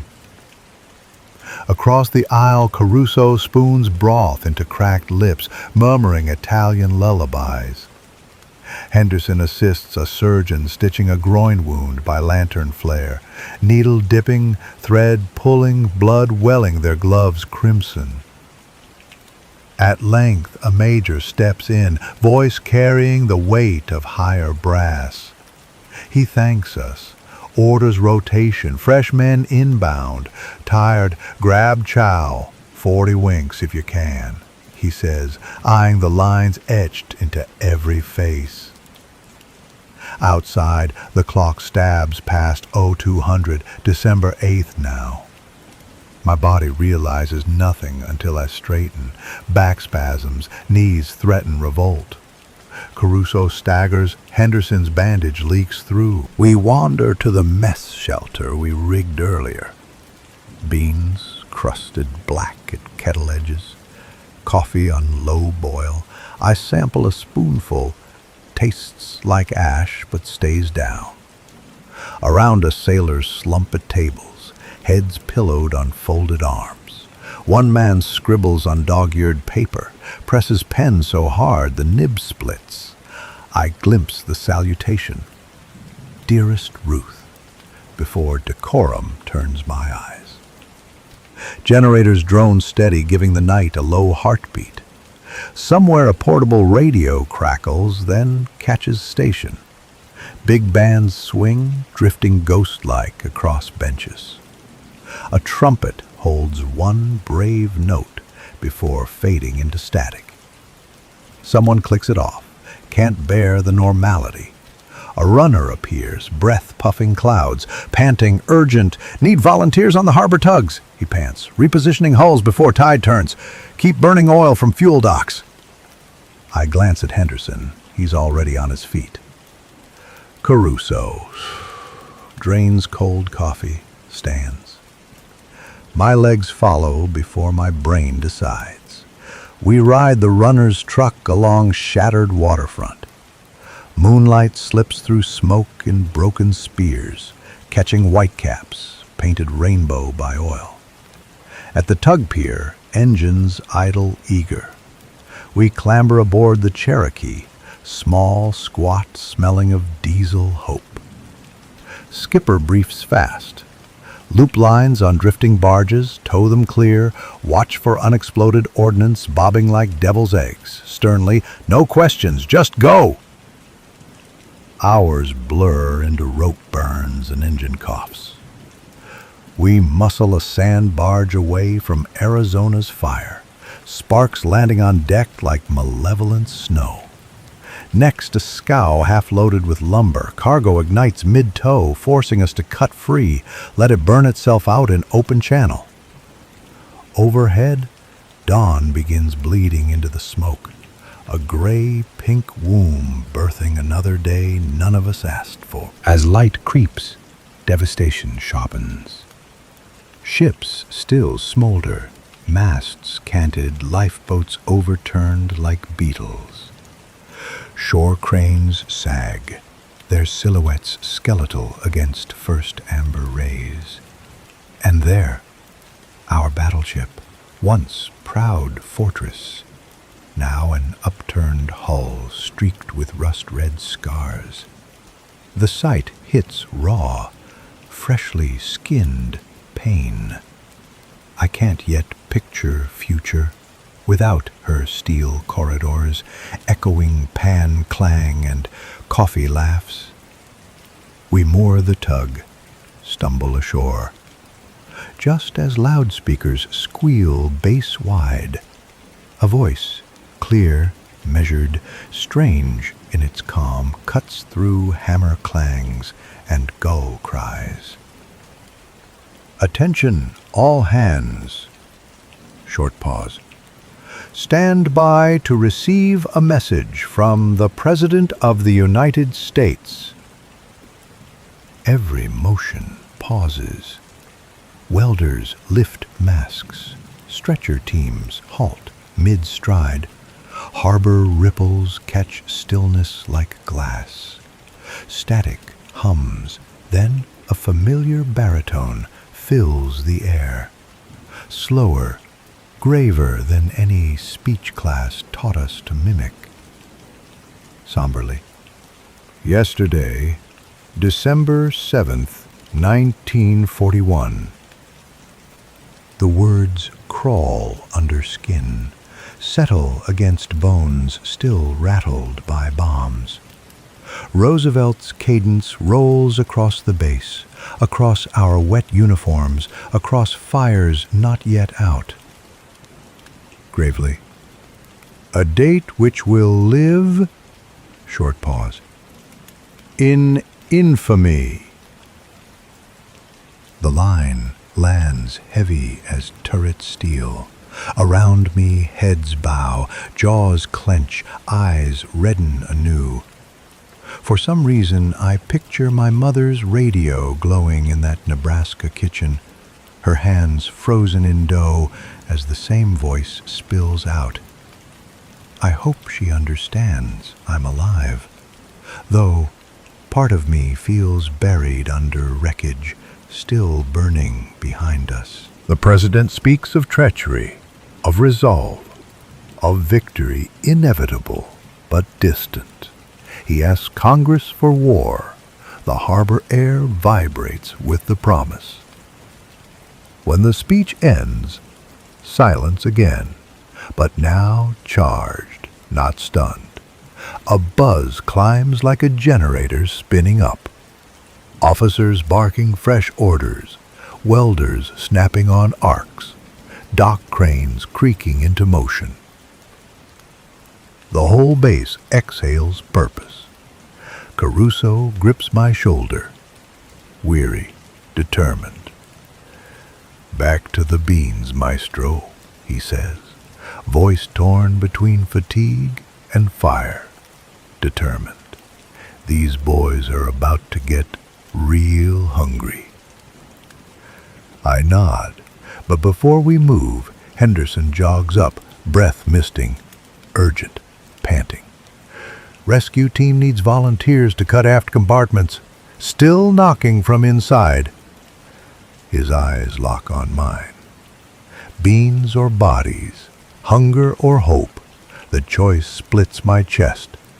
But below decks, someone hammers, breath measured, trusting hands they cannot see. I swallow, touch the cuff of my bandage, decide, resolute. Tell the officers I'll feed them later, I say, determined. Right now, I've got sailors to pull from the dark. Caruso smirks, bumps my fist. Henderson tosses me a fresh pair of leather gloves, too big, but welcome. We break into a jog toward the cluster of cutting torches flaring like newborn suns near the half-sunken hulk. Dawn widens behind us, painting the harbor's wounds in harsh honesty. And as the three of us duck under dangling chains toward another day's furnace, I hear again distant tapping, steady, stubborn, impossibly alive. Each strike a heartbeat, waiting for answer. Steam hisses as the torchman slices a glowing arc across the Oklahoma's overturned belly, showering us in sparks that sting through dungarees. I crouch behind his shoulder, gloved hands bracing a steel wedge to pop the plate when the cut completes. Every few seconds I pause to listen. There, the taps again. 3 short, 2 long, 3 short. SOS, pounding from inside a compartment now 12 hours without light. Air thinning, water rising. Each metallic heartbeat punches straight through the clamor of pumps, engines, generator clatter. We work faster. The steel smells sweet, strange how molten iron carries a whiff like burnt sugar, mixing with the harbor stench until my stomach somersaults. Sweat crawls under my collar, the burns on my palm pulse hot, but the gloves mute pain to a dull rumor. Henderson stands opposite, pry bar ready, eyes unwavering despite smoke swirling up his cheeks. Caruso blocks off a hose line, soaking the cut with seawater to keep the red-hot edge from igniting oil fumes trapped inside. Sizzle, steam, torch roar, tap, tap, tap, all of it layering into a rhythm that overrides the day's chaos. The plate clanks loose. 2 of us heave, muscles singing, and the slab drops away with a clang that echoes like a church bell. A rush of foul air exhales, rank with sweat, diesel. A note of fear turns sour, followed by silence so sharp it pricks the skin. Flashlights jab into the darkness. Inside, a space barely bigger than a boxcar, deck now overhead, bunks twisted, lockers popped, water knee-deep and rising. Near the back, a young seaman clings to pipework, eyes gleaming in the glare, lips whispering something I can't hear. Another hand surfaces beside him, older chief, face gray, grip locked on the kid's belt. We snake a canvas ladder in. The chief shakes his head, gestures to the boy first. Henderson slithers through the gap, wades over, hoists the kid onto his shoulders. As they climb, the ladder creaks, but the cut edge holds. Caruso and I grab ankles, easing them out into air that feels brisk despite furnace heat everywhere else. Corman pull the boy clear, wrap blankets, apply oxygen mask. His eyes roll, but pupils track. Alive. The chief comes next, slower, mid-ladder, his arms tremble. He mutters a prayer or curse, hard to tell, then lunges the last rung. When we haul him free, he collapses on all fours, kissing filthy deck like hallowed ground. He tries to stand, buckles. I shoulder him just as a fresh hammering erupts deeper inside, another pocket of cramped men, farther aft. Before we can plan, the compartment groans, rivets ping like snapped guitar strings. Water sloshes louder, a breach below, letting harbor rush in. Cursing torchman curses, we all feel it, the ship shifting, weight redistributing with every gallon. One wrong cut, and we flood survivors instead of freeing them. Still, the tapping insists. We don't debate. A second torch sparks to life. I feed hoses, stepping ankle-deep in oily water pooling outside the first hole. Caruso drapes another line, ready to quench flare-backs. The hull's tilt forces us to work overhead now, arms lifted, sparks cascading down necks. Sweat and grit blur vision. Somewhere behind, a bugler sounds assembly, maybe new orders, maybe a memorial muster, but here only the taps matter. Mid-cut, the hull shudders. Distant blast? Everyone freezes. A boom rolls across the harbor, followed by a pillar of smoke rising near the fuel farm. Rumor said tanks might blow. Looks like one just did. The tremor fades, but seawater surges through the breach, licking our boots. 2 minutes, the torchman grunts, voice flat. We nod, brace wedges. Plate number 2 drops with a splash. Flashlights dart through black until they touch faces. 3 this time, huddled atop overturned lockers, water at their chests. I slide the ladder again, but as Henderson climbs through, a current yanks at his legs. The compartment is filling fast. He reaches the first sailor. A radioman, skinny as wire, boosts him up. Caruso and I haul, lay him back. Second man follows, coughing brine. The third, broad-shouldered, starts up, slips, vanishes under. Henderson dives after without hesitation. Second stretch. Torch hiss and distant sirens fade behind roaring blood in my ears. Then Henderson breaches, dragging the unconscious man by collar. We snatch arms, haul both out as another groan rips the hull. The deck under us lists a hair sharper. Water in the bay swirls with new urgency. Officers on the pier wave flashlights, shouting to pull back. Oklahoma's shifting again. Corpsmen whisk the rescued away. Torch crews secure gear in frantic choreography, hoses coiled, tanks shut. I seize Henderson's elbow, but he shrugs me off, racing to yank tools clear before the hull buries them forever. Caruso grabs my sleeve, urgent, shouting, "She's going, Maestro! Time to scram!" We sprint across the canting deck, boots slipping on oil, lunging over gaps where plates pry apart. The hull groans like a mortally wounded whale, a sound that nests inside bones. We leap the last sheer drop to the pier just as the Oklahoma lurches, a slow-motion capsize, continuing the plunge begun yesterday. Water geysers through the new cuts, torches and hoses tumble into churning foam. We stagger back, hearts jackhammering, and watch the ship settle into a slightly deeper grave, bubbles boiling up in clusters that smell of rust and death. Somewhere within, tapping has stopped, either freed or drowned. My throat clenches.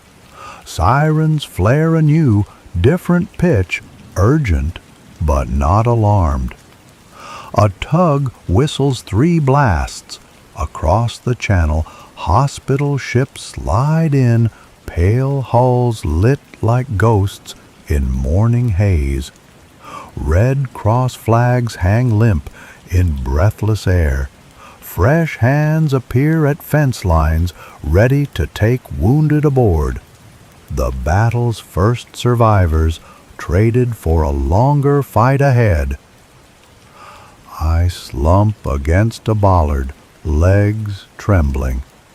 Henderson drops beside me, soaked to waist, eyes distant.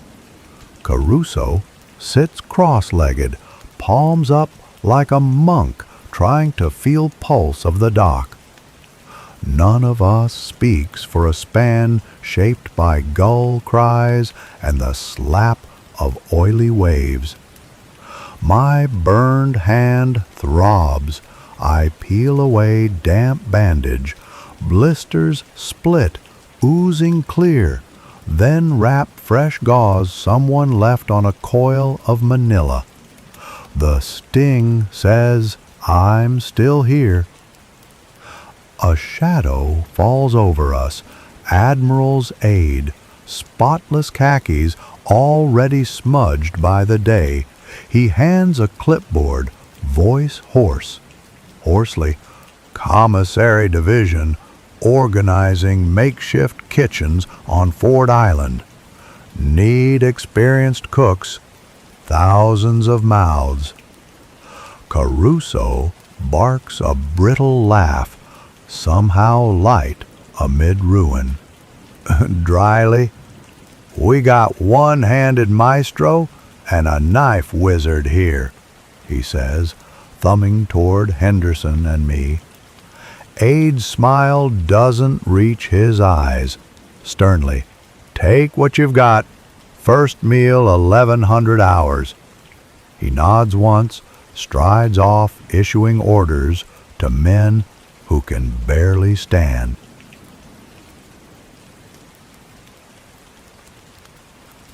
I straighten. Cooking feels trivial next to cutting steel coffins. But hunger breaks soldiers faster than bullets. Henderson sheaths his pry bar, flexes aching fingers. I'll chop onions, he mutters. Caruso claps dust from trousers. And I'll sing to keep 'em down. I push off the bollard, find my legs steady enough.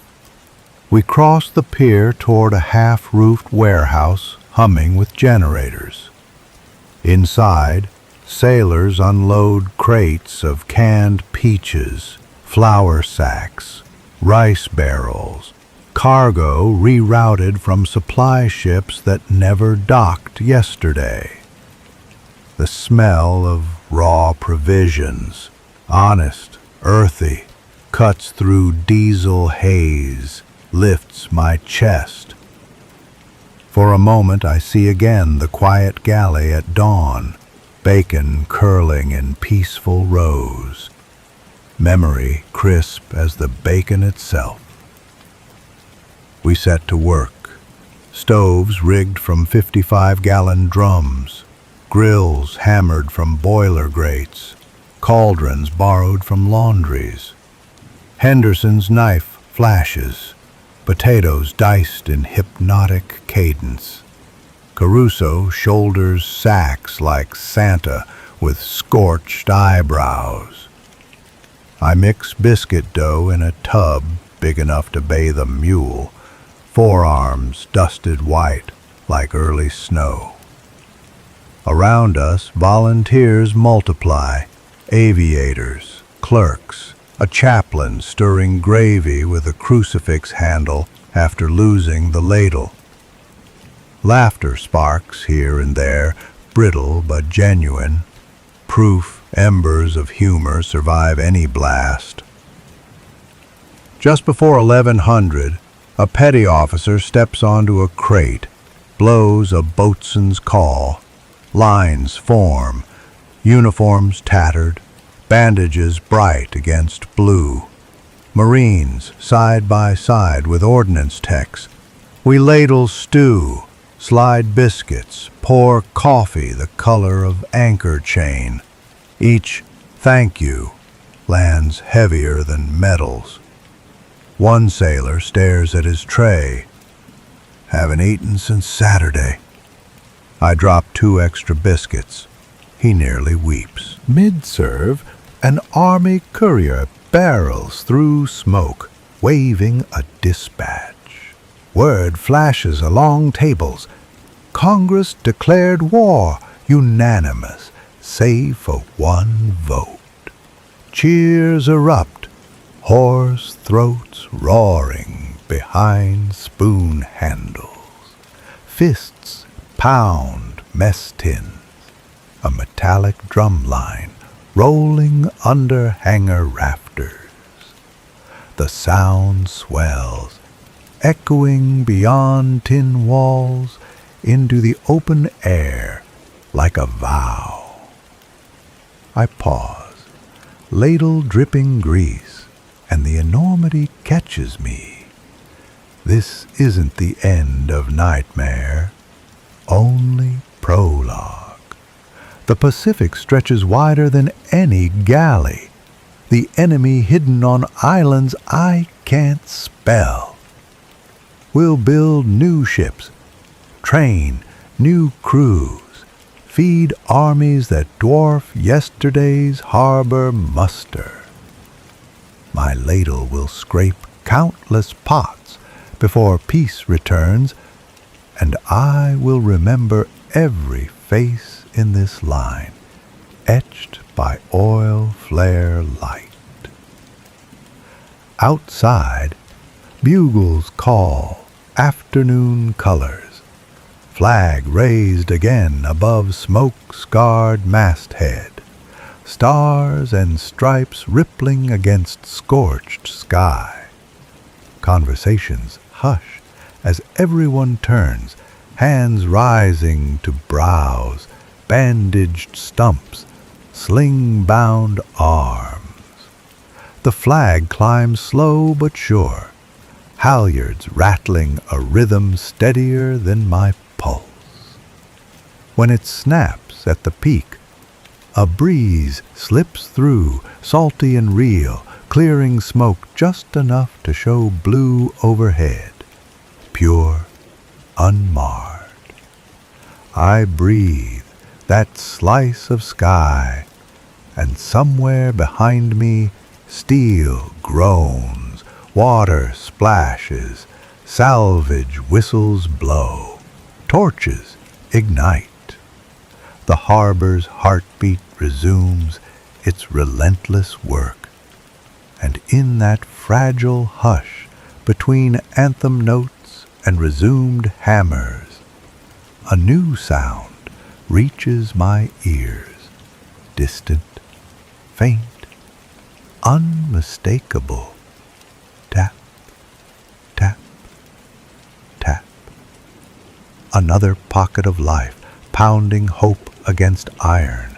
Without waiting for orders, I hand the ladle to the chaplain, wipe flour from arms, and pivot toward the docks. Caruso and Henderson already matching my stride, because biscuits can wait, but no heartbeat left behind ever will. We cut across the tarmac, our boots drumming syncopation with every hammer blow echoing across the piers. Afternoon heat presses oily humidity into my lungs, but adrenaline wipes fatigue clean. Only the distant tap-tap guides us now, as clear as Morse on a frying pan lid. Past the biscuit line, past stretchers stacked like cordwood, past a pair of Marines setting sandbags with grim precision, we break onto the waterside catwalk, where salvage crews cluster around the overturned hull of the West Virginia. A chief in sleeveless dungarees flags us down. Fresh backs? We nod, still. He jabs a thumb toward a jagged opening already framed by timbers. Down in there. We've got breathing gear, flood lamps, power saw, 3 knocks coming from frames 58 to 60. Bulkheads half-buckled, water rising faster than pumps can spit it. Don't cut blind, fuel vapors thick as moonshine. He thrusts a coil of line at me, another at Henderson, then shoves a battered gas mask into Caruso's hands. Time's a fuse, boys. Light it smart. A ladder dangles into the hull cavity, its rungs slick with grease rainbow. Henderson drops first, boots splashing ankle deep. Caruso follows, mask fogging with each breath. I secure the line to a deck cleat, loop the slack around my waist, and descend. Inside the overturned ship, the world tilts sideways, a steel cathedral flipped on its head. Deck plating is now a wall. Overhead supports cross like crooked rafters, and everything drips. Oil, condensation, the sweat of a dying giant. Flood lamps hiss to life, throwing harsh cones across the twisted space. Water licks shin high, opaque and stinking. Floating within, playing cards, a bootlace still knotted, a shattered mug that reads Seattle or Bust. The tapping grows louder, metal on metal, frantic yet measured. 3 short, 2 long. SOS. My throat tightens. We slog aft toward the sound, passing a bulkhead reinforced with timber braces. The chief's earlier crew has already drilled pilot holes, venting a reek stronger than engine room fumes. Fuel bunkers must have ruptured nearby. Henderson kneels, presses ear to the cold plate. He taps back, code for "Hold on." Answering knocks rattle in reply. Hope incarnate. But cut wrong, and one spark turns the pocket into a blowtorch.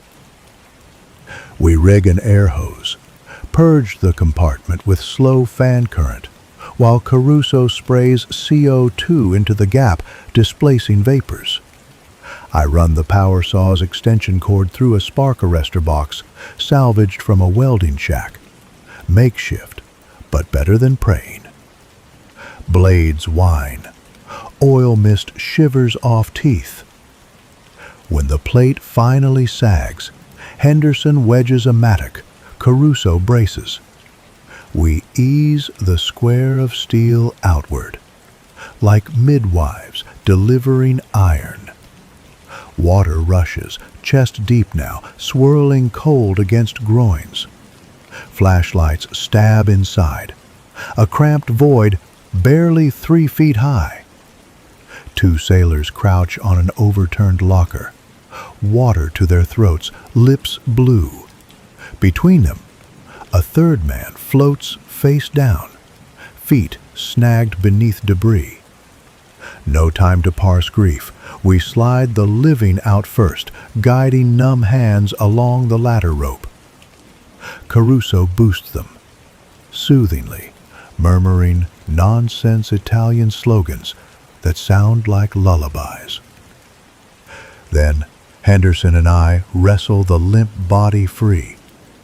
His lungs give a weak cough. Ugh. A rivulet of blood threading past teeth. Still alive. Maybe. As we turn, the makeshift cradle of timbers creaks. Rivets pop like corn, and I feel the hull shift a palm's breadth starboard. Strained, urgent. Out! Henderson growls, voice strangled by the mask.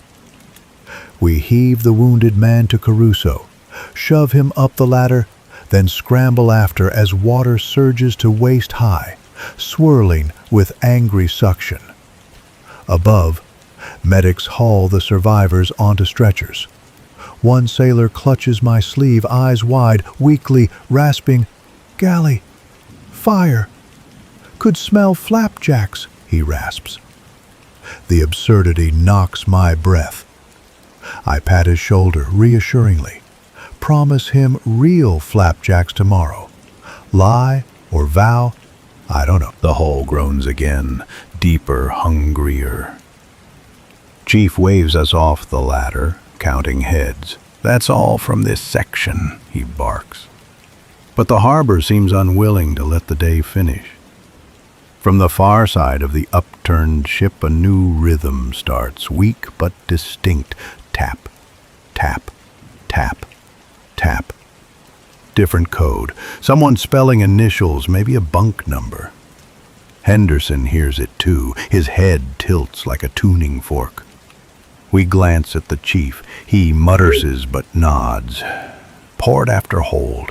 Bulkheads are crumpled soda cans back there. Needs diving gear. Diving. My gut knots. I've swum fire-slick water and crawled smoke, but the thought of squeezing blind into flooded voids under tons of steel makes my ribs tighten. Yet the taps insist, each one a pulse. Caruso sets his jaw, miming regulator in teeth. Henderson just starts moving toward the dive lockers without a word. I follow before fear finishes its speech. The lockers are little more than a corrugated shack on the quay, compressor clattering, hoses coiled like sleeping serpents. We shrug into canvas suits clammy with someone else's sweat, strap twin bottles that clink like church bells. Gauges read half fills, but the chief shrugs as that's all that's left, not shot full of shrapnel. Good enough. At the hatch edge, sunlight slices through drifting smoke, a strange golden hush settling over the water. I catch my reflection on the slick, a ghost in rubber mask, eyes ringed red, flour still dusting my hair like premature snow. I force a smile behind the plate, slap Henderson's shoulder, then tumble backward into the harbor. Cold grips like a fist. Descent is a blur of muffled pulses, heartbeat, regulator hiss, distant salvage pumps thumping. Turbid water swallows light after 10 feet. Beams from helmet lamps pierce only arm-length murk. Ahead looms the jagged underbelly of West Virginia, barnacles gleaming pale where hull paint burned away. Our tether lines snake behind us, lifelines to air and sanity. We reach a rent in the plating, jagged like a shark bite. A pair of salvage divers has rigged lights and a guideline, disappearing inside blackness. One signals the taps came from here, then peels off to man the pump's topside. Henderson goes first, squeezing through the gash, fins kicking silt. I follow, Caruso last, sealing gloom behind his broad frame. Inside, the ship's innards resemble a drowned maze. Chairs float ghostly, paperwork drifts like jellyfish, wires dance overhead. Our bubbles rake the inverted deck above, shimmering columns of silver. We navigate by vibration, feel taps through hull skin more than hear them. Left at a ruptured ladder well, down through a companionway now vertical, then into a compartment where darkness seems thicker, as if morning. The tapping grows sharp, directly beyond a buckled door, wedged by a filing cabinet. Water here is breathable space only inches from the overhead. Any air pocket inside will be ragged and sour. Henderson plants magnetic clamps, clips his line short, pulls out a hand pump saw designed for silence. Each stroke chews metal with agonizing slowness. Minutes crawl, gauges dip toward the red. Sweat beads freeze against my skin, though water is warm. Fear does that. Finally, the cut completes. We wrench the panel aside, and a rush of foul bubbles geysers up. I aim my lamp through, spot two figures, clutching a light fixture upside down, noses barely above an air pocket no bigger than a helmet. Their faces are waxen, eyes dilated, but they blink at the glare, pupils shrinking to slits. Henderson slips inside, offers a spare mouthpiece. One man refuses, pushing it toward the other. Older chief, again sacrificing rank for youth. Henderson presses it to the younger sailor anyway, shoves a second spare into the chief's teeth, then signals me to help pry them free. We guide them through debris, one precious breath at a time. Caruso backs out first, towing the kid. I shepherd the chief, arm around his waist. Halfway out, a tremor ripples, the ship settling in mud. Silt erupts, blinding. I lose sight of Caruso's fins, my lamp reflecting only brown clouds. The chief squeezes my arm, a pulse of terror, and my own spikes. I kick upward, searching for hull breach glow. Then a hand grabs my tank valve. Henderson. He flashes his lamp, finds the opening. We push through just as a muffled crunch booms behind. The doorway collapses, ceiling black again. My gauge flirts with empty. We ascend, flanked by silver bubble streams like exorcised spirits. When we breach, the harbor's evening sky has turned bruised lavender, clouds backlit by fires still unresolved. Hands pull us onto a salvage raft. We strip masks. The air tastes like paradise despite the stench. The young sailor vomits brine, coughs, then sobs into Caruso's shoulder. The chief gasps, eyes closed, whispering names I don't recognize, maybe those still inside elsewhere. Corpsmen whisk them away toward a launch.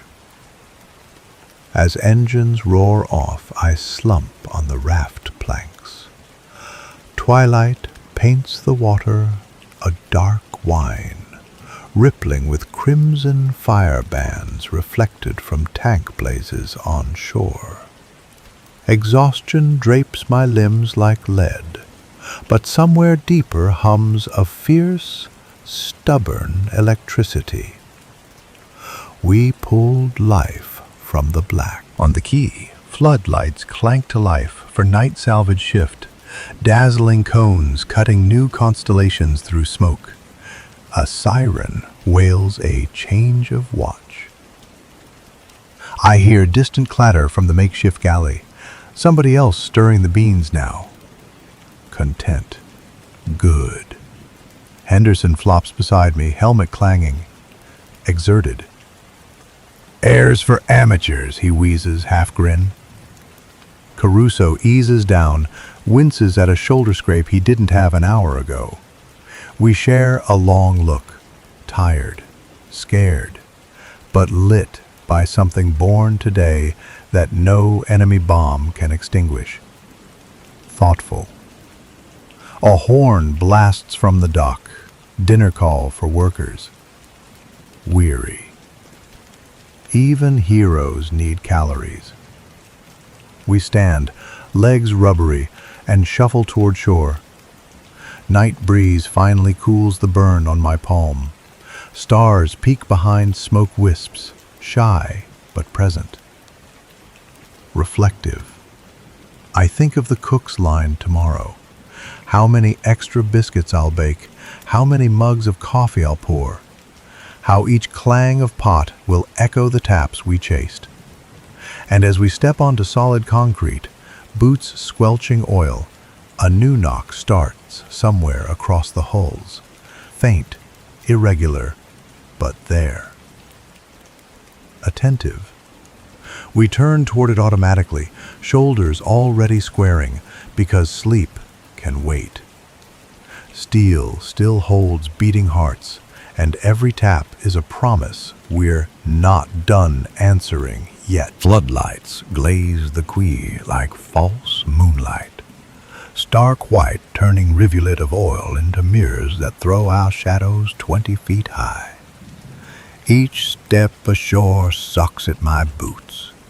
The concrete wears a slick new skin of brine, blood, and bunker sea that will take weeks to scrub clean. The odor sticks inside my mask and under my fingernails, a smell I'll carry long after uniforms go to rags. The horn that called us for chow still echoes off hangar walls, but the moment my feet touch the pier, another tapping rattles down the hull of the California, sharp, insistent, Different rhythm this time. Henderson cocked his head first. I followed before thought kicked in. Caruso, maestro, even saints need supper. Yet he pivoted beside us, shoulders squaring like an old draft horse turned back to the plow. We jogged the catwalk flanking her port side, dodging coils of cable and hoses pumping sludge from her gutted engine rooms. Somewhere inside, welders lay sacrificial beads to hold plates until proper patching can begin. Their torches hiss and spit, bright enough to blind if you stare, but the knocks still cut through. Tinny Morse bouncing under overlapping clangs. One long, one short, one long. Not standard code, but urgent, pleading. A salvage officer meets us near the gangway, face striped by sweat tracks through soot. His clipboard dangles like dead weight. Eyes fix on nothing, everywhere at once. Compartment D-214. Short pause. Sounded 5 minutes ago. 2 divers went in. Haven't come back. Airline slack. He doesn't ask if we're ready. He just nods to a stack of fresh cylinders and moves on to the next desperate thing. Caruso scoops a wrench like it's a loaf of bread. Checks valve pressure. Henderson snags bandoliers of cutting discs. I rummage for a box of waterproof lanterns, hands trembling, not fear this time. Sheer caloric debt. My last meal was that mug of beans before dawn. Now dawn is almost a rumor again. But metal doesn't care how hollow your gut feels. 2 topside tars heave a hatchdog free, angle ladders down. The air that spills out is a swamp of diesel fumes and rancid coffee. Smells like the ship's heart has been throttled but refuses to die. We descend, shoulders sliding between pipes that pop with contracting heat, everything shrunk and swollen at once. Water here is only ankle deep. That means the real flood waits farther in, building behind sealed doors like a drunk's secret rage. We reach the junction of passageways that tilt 5 degrees, barely enough to notice in daylight, but tonight every incline feels like a shove. The diver's guideline snakes along deck gratings, taut, then sags into black water that glitters with flecks of brass filings. Henderson tugs, no answering pull. The line lies dead. I rope my waist to Caruso's, wordless pact. We ease forward until the passage becomes a throat half-submerged, overhead pipes kissing water that shivers with every hull groan. Lamps reveal a dance of dust motes and plankton-bright oil droplets swirling like galaxies in miniature. My breath rasps inside the mask, louder than the pumps aft. Halfway through the choke point, I spot a glove. Rubber, blue, index finger ripped, floating like a dead fish, belly up. Nearby, the diver's air hose loops, severed, clean. Sparks must have bit it, or something shifted and sheared. I flash the beam underwater, catch a silhouette wedged between smashed locker doors. The figure hangs inert, bubbles leaking slow from a tiny tear near his rig.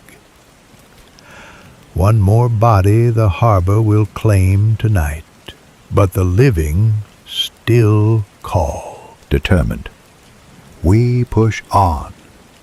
Beyond the pinch, the passage opens into D214, a storeroom turned cave. Shelves have upended, crates spilled, sacks of flour torn open, so that ghostly clouds swirl with every ripple. The powder coats our masks. My tongue remembers the sweetness of biscuits and almost gags. Above water, a thin pocket of air hangs under the angled deckhead, vapor rich and foul. That's where the knocking came from, or where it stopped. I sweep the beam across and freeze. Two sailors cling to twisted shelf brackets, chins high above water, thick with floating flour. Their eyes reflect light like scared deer. One lifts a hammer, head still tied to a snapped handle. He tries to tap again, but exhaustion makes it a love tap on steel, barely audible. We wait closer. Caruso slips, curses. The flour has turned the water into paste. I shoulder one sailor. He's shivering hard, teeth clacking, skin coated white like dough ready for oven. Henderson grabs the other, who mutters, "Airline! Diver!" over and over. We search for any sign of the second diver. Nothing but torn hose and rising paste. The compartment creaks. Somewhere aft a bulkhead sighs as though relieved to give in. Urgent. Time to go. The return crawl feels longer, weight doubled by each man sagging semi-conscious across our backs. In the narrow throat the water has risen another inch, voice of the pumps distant, losing. We slog against it, flour slurry sucking at calves, legs burning. Halfway out, my lamp flickers, dies, battery drowned. Darkness slams me blind. Only Henderson's distant beam and Caruso's muttered hymns keep bearing straight. I count breaths. Inhale through reg, exhale bubbles, repeat. Heartbeat, metronome. At last, ladder rungs bite my palms. Topsiders haul, the sailors first. Caruso stumbles on to deck, yanking his mask clear, gulping night air like it's cold beer. I clamber after, knees creaking. As medics sweep the rescued away, I glance back. The hatchcombing is already lipping water. In minutes, that passage will be a sealed tomb.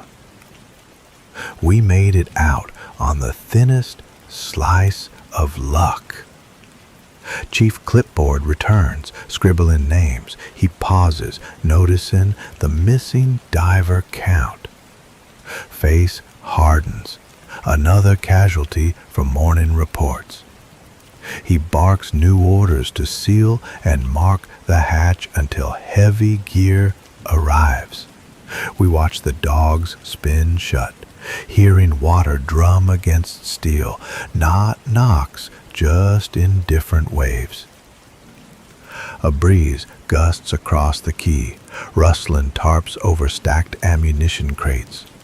Somewhere, an all-night welding crew sparks up, showers of orange fireflies drifting skyward. Above them, the first true stars of the night reappear, smoke finally shredding under offshore wind. Orion hangs heavy over the ridge, belt clear, hunter witness to our carnage. Quiet settles, thin, fragile but real.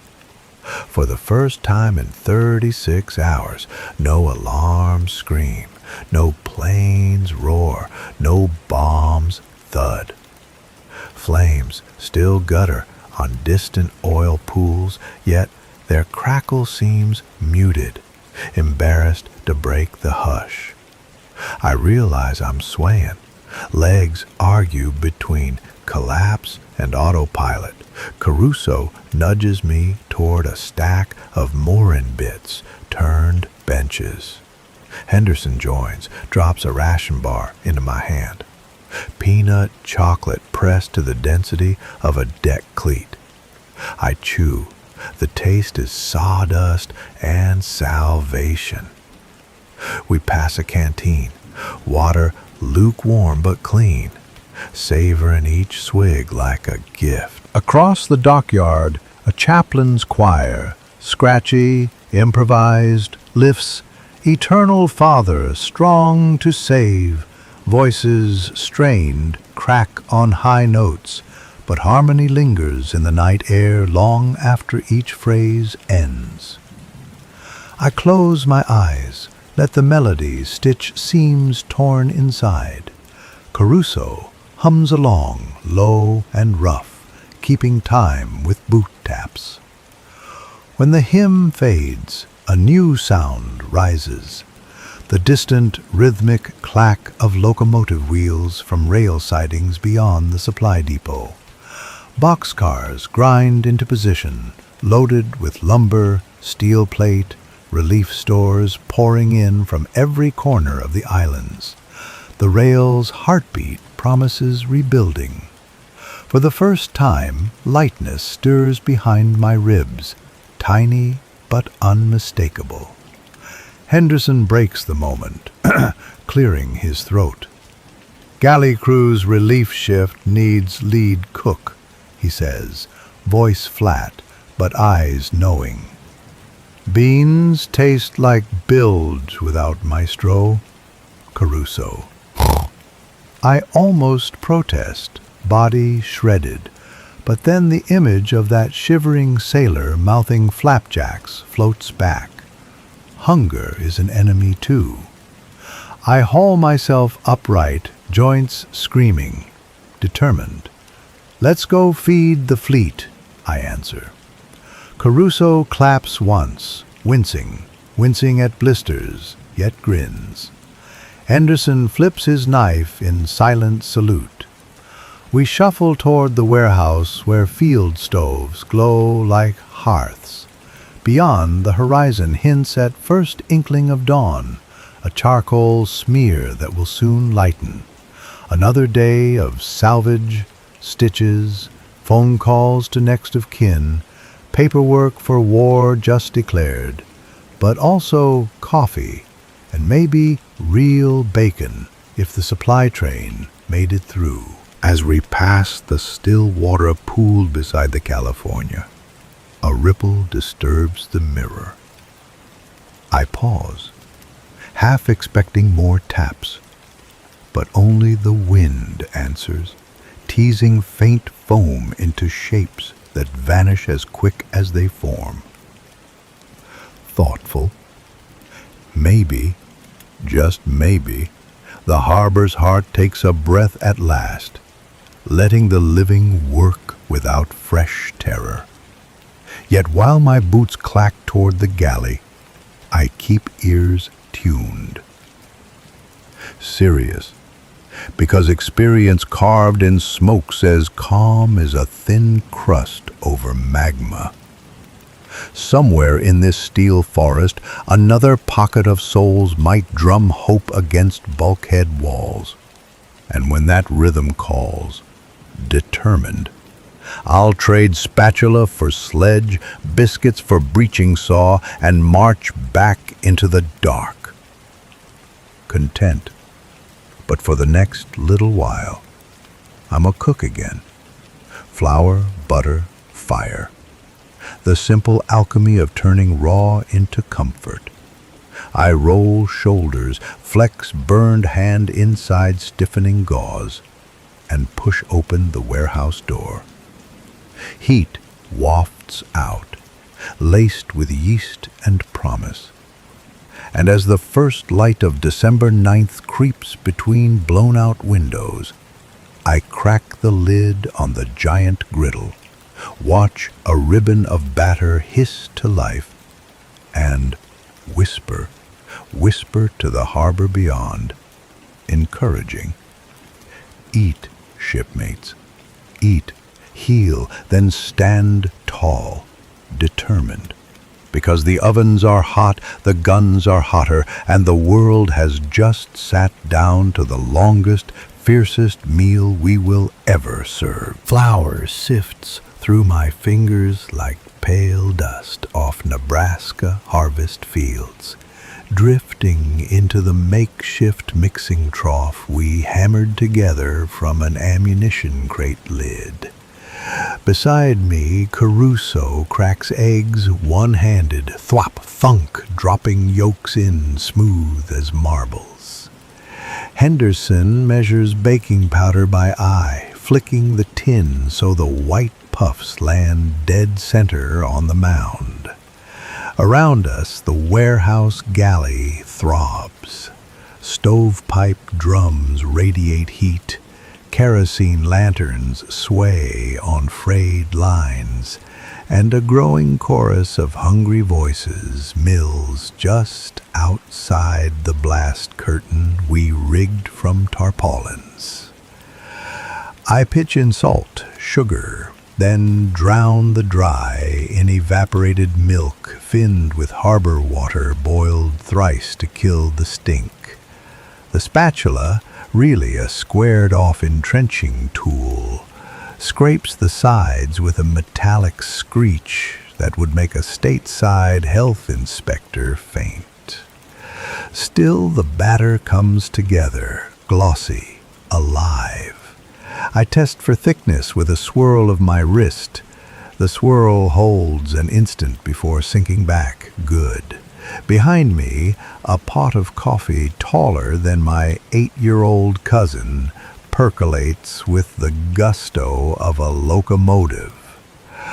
The scent, roasted, bitter, grounding, muscles past diesel fumes and disinfectant, prying open eyelids of men who haven't slept longer than a cigarette burn. A crowd gathers at the rope line. Signalmen in soot-striped whites, Marines with bandaged biceps, machinists' mates streaked tribal with grease.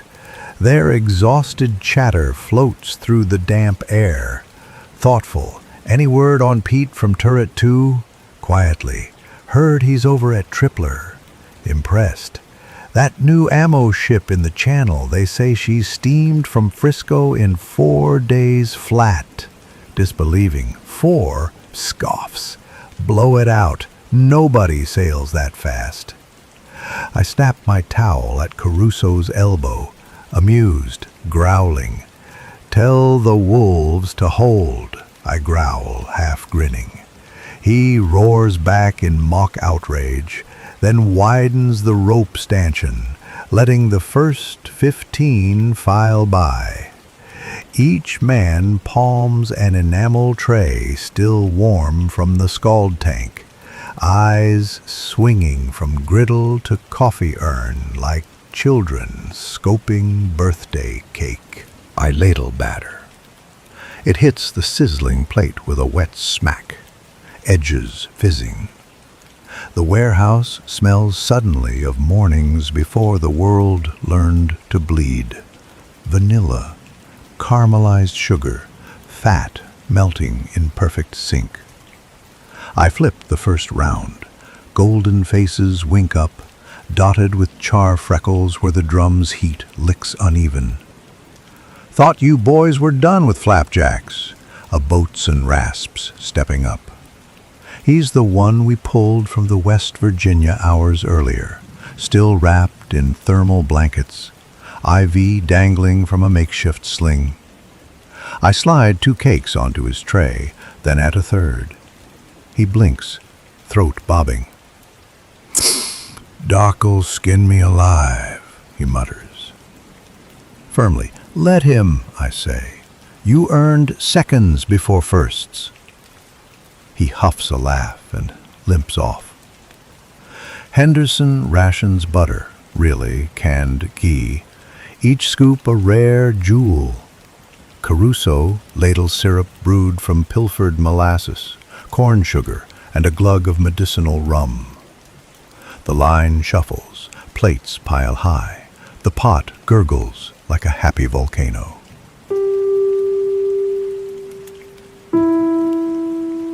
For 10 sacred minutes, guns fall silent. Welders pocket torches, and the harbor devours breakfast the way a drowning man gulps air. I steal a hot cake for myself, fold it, bite. Sweetness detonates on salt-cracked lips. Proof life persists. But the bite sticks halfway down when a marine courier barrels in, boots skidding. "Message for the cook," he pants, thrusting an envelope damp with sweat. I frown. Official stationery seldom lands in flour-covered hands. Inside, a tersely typed request from Commander Damage Control. Report to Pier 3 by 0700 with designated food crew for mobile field galley deployment aboard USS Dewey, a destroyer headed out on anti-submarine patrol before noon. Duration indefinite. Need hot chow while on station, the note finishes. Your outfit proved resourceful. Get aboard. Resourceful. I swallow the rest of my flapjack without tasting it. Destroyer duty means cramped galley the size of a phone booth. Meals under combat stations. Rolling seas. Torpedo scares every watch. But it also means feeding the next ring of defense. The men who'll hunt the subs rumored to prowl just outside these peaceful reefs. I glance at Caruso and Henderson. They've read my face before any words leave it. Caruso lifts an eyebrow. Henderson's knife hand twirls the scoop. Where to? I jerk my chin toward the bay. They nod, unspoken contract renewed. We hand off the batter tub to a young steward 3rd class, who still smells of ivory soap and terror. Brief him on flip timing, then grab our kits. My kit, cleaver, dented ladle, stub of pepper tin, coffee ration tucked in breast pocket like a love letter. Caruso totes flour sack over one shoulder, syrup pot sloshing under the other. Henderson secures a crate of canned meats, knife sheathed across forearm with string. Out through the rising dawn, sky washed violet, clouds singed coral by flames still curling behind Ford Island tanks. We navigate alleys of twisted steel, sidestepping cables pregnant with sparks. Salvage cranes creak to life, silhouettes insect-like against the lightening east. At Pier 3, the Dewey rides low, deck teeming with crates of depth charges and new recruits whose faces haven't learned the harbor's horror yet. A lieutenant intercepts us, tie flapping. "You the miracle chefs?" he barks. "Only miracles we do involve bacon, sir," I reply. He snorts, points to a hatch barely big enough for my shoulders. "Galley's down there, underway in 90. We clamber into the belly, knees knocking pipes. The galley, if you can call 2 hot plates, a sink, and a swinging lantern a galley, stinks of bilge and old onions. But the burners spark, the icebox hums, and someone rigged a vent through bulkhead plating. Where there's flame and air, there's food. I set Caruso to inventory stores, potatoes, beans, tinned corned beef, a surprise crate of genuine ham. Henderson assesses knives, stones, and edge, eyes shining at the promise of steel outmatching waves. I check water tanks, double filtering through clean gauze. The destroyer's engine thrums beneath, low and eager. Above deck, the whistle shrieks. Cast off lines. Shouts relay fore and aft. Propellers churn jade water into frothy jade. I duck topside for a last look. Harbor laid out like an anatomy chart. Organs smoking, arteries clogged with salvage craft, but heartbeat steady. Far on Battleship Row, flags fly at half-mast, red straps vivid against gray hulks. Buglers sound assembly. The note threads through diesel rumble, carrying memories of yesterday's peace. The dewy noses beyond the breakwater, bow lifting into open Pacific swells. I grab the rail, salt spray baptizes flower-streaked cheeks, and the horizon opens, vast, cobalt, waiting. A squadron of PBYs drones overhead, sunlight flashing off wings patched overnight with unpainted aluminum. They bank east, scouting for shadows. A klaxon booms below, general quarters drill. Sailors sprint past, harnessing to guns, clipping watertight doors. I duck back to the galley. Pots slam into racks, kettle lashes its chain.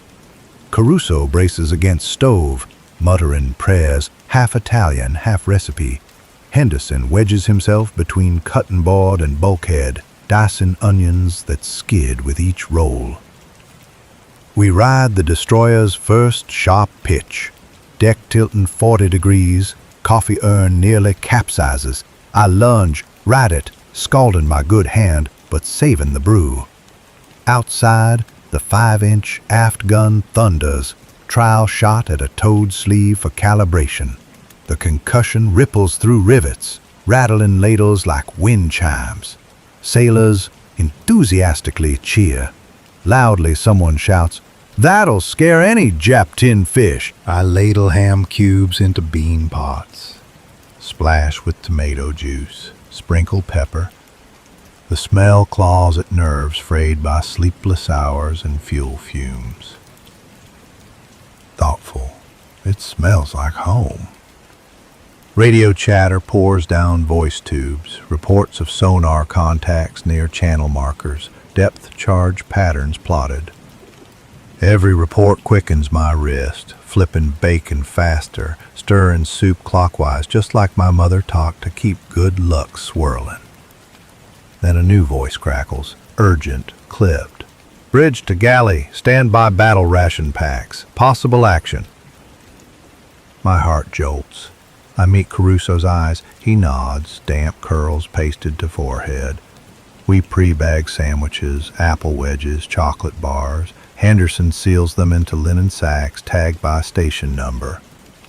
Moments later, the ship heaves, depth charges thunder off the stern, booms like giants' footsteps chasing whoever lurks below. Soup splashes rib high. I brace, pray lids hold. Another boom, then a hollow silence that feels wider than sky. Did we hit?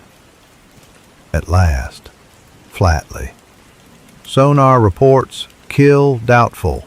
Prepare second pattern. I exhale, throat aching. Caruso hums his off-key Ave Maria, volume just enough to mask my curse. We work quicker, adrenaline tangling with exhaustion until fingers blur. Depth charges roll again, 4, 5, 6, each boom closer to percussion we felt at Pearl. When silence falls this time, it's heavier, soaked with suggestion of twisted steel sinking unseen. A cheer rises topside, tentative but swelling. Someone pops a hatch, yells below, "Chalk 1 sardine can to the Dewey." My ladle pauses.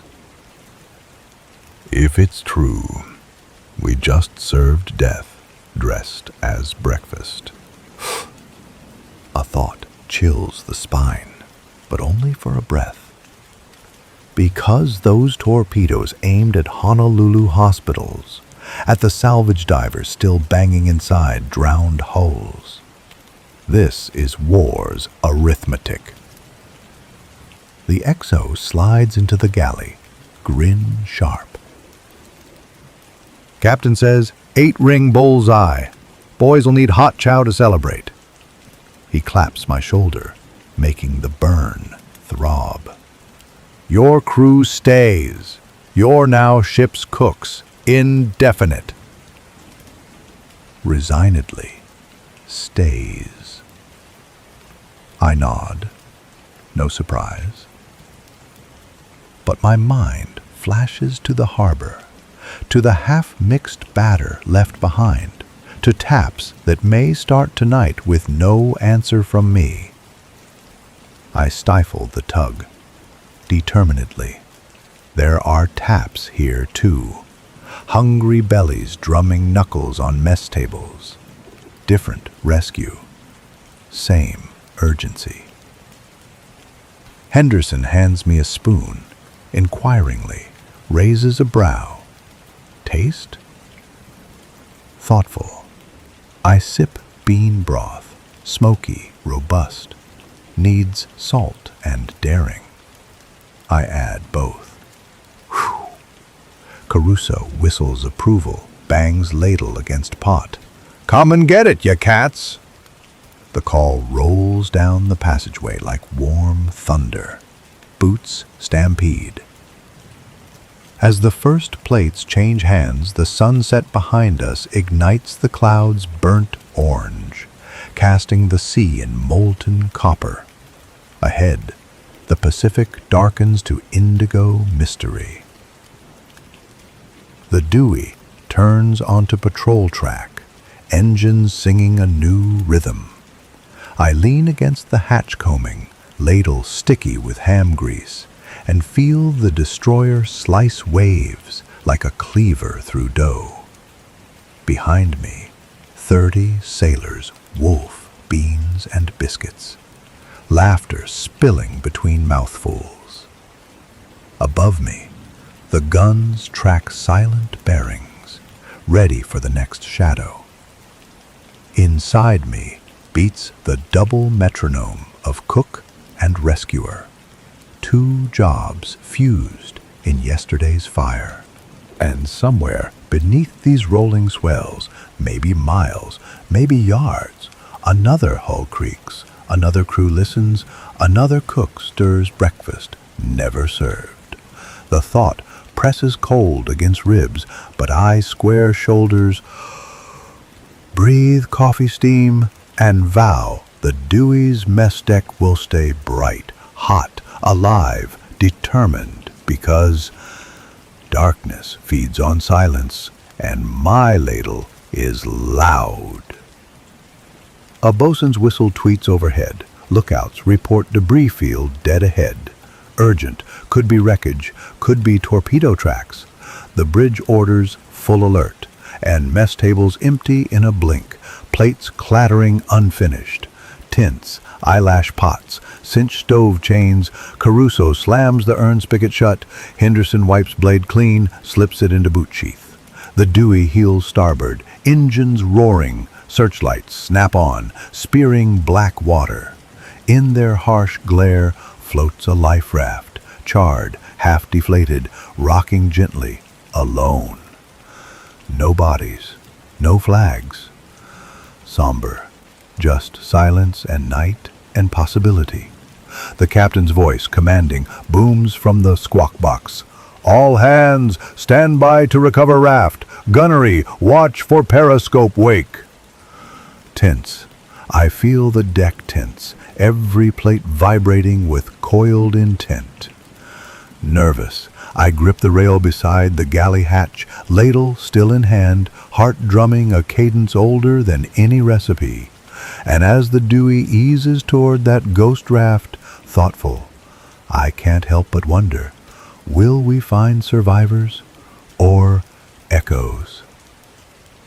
The answer hides in the dark water ahead, waiting for the next beam of light, waiting like all those taps in the holes of yesterday, for someone willing to lean in and listen. Searchlight beams slice the swells ahead like scalpels probing flesh.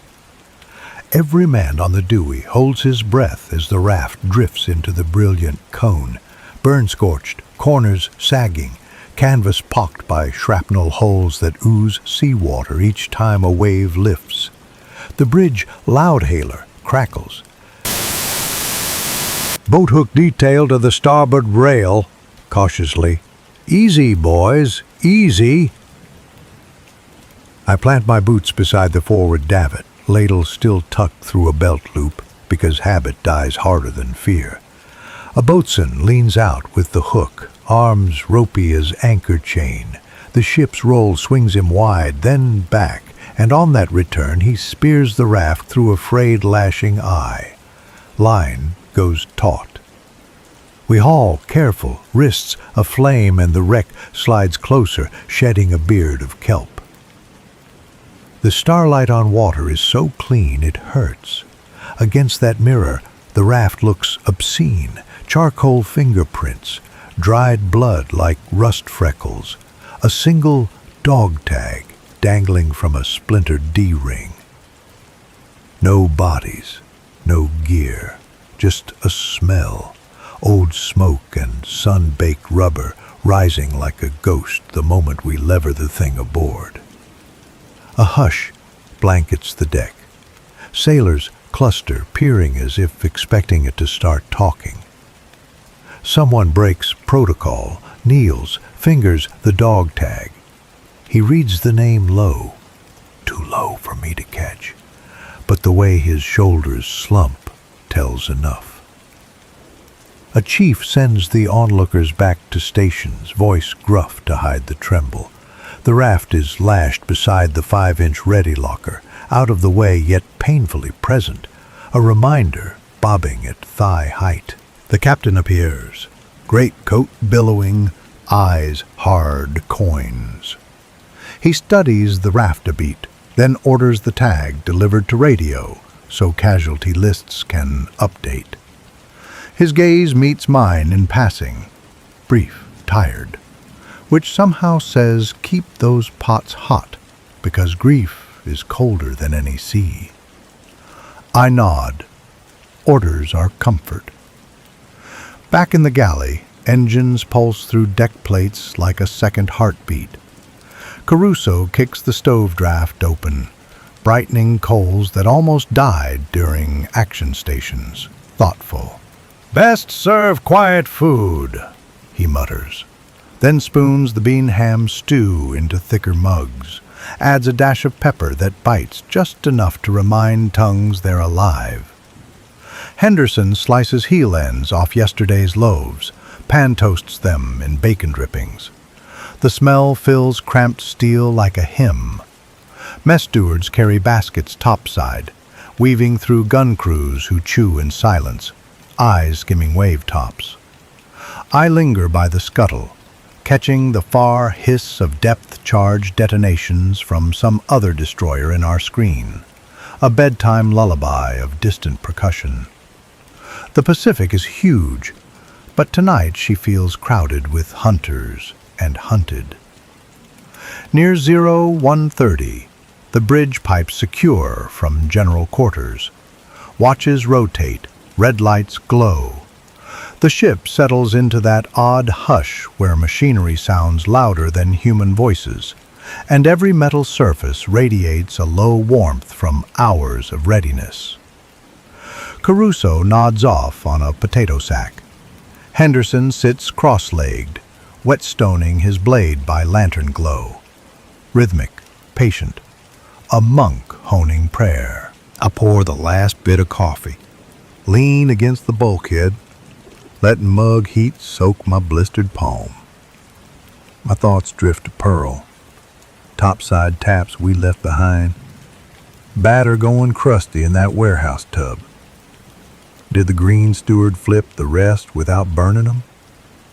Did some half-frozen diver get a warm bite because of it? Questions circle like gulls, refusing to land. Above, the bow watch sings out a challenge. Faint shape, dead ahead. I shove off the wall, coffee forgotten. This time the captain doesn't order searchlights. Instead, he has us alter course 2 degrees and throttle back, trusting moon haze to keep us hidden while we sniff. Sonar pings echo through the hull, soft, deliberate. The answers come back muddy, nothing solid. Maybe a reef shadow, maybe a submarine playing possum. We hold our breath for a quarter hour, an eternity measured in sweat rivulets crawling down spines. Then sonar calls negative. Screws revved, cruising RPM again. Adrenaline ebbs, leaving limbs pudding weak. I exhale, realize my hand still grips the ladle like a club. Caruso stirs, blinking. "We dead?" he growls, weary. "Not tonight," I answer, forcing a grin. He smacks lips, asks if any coffee's left.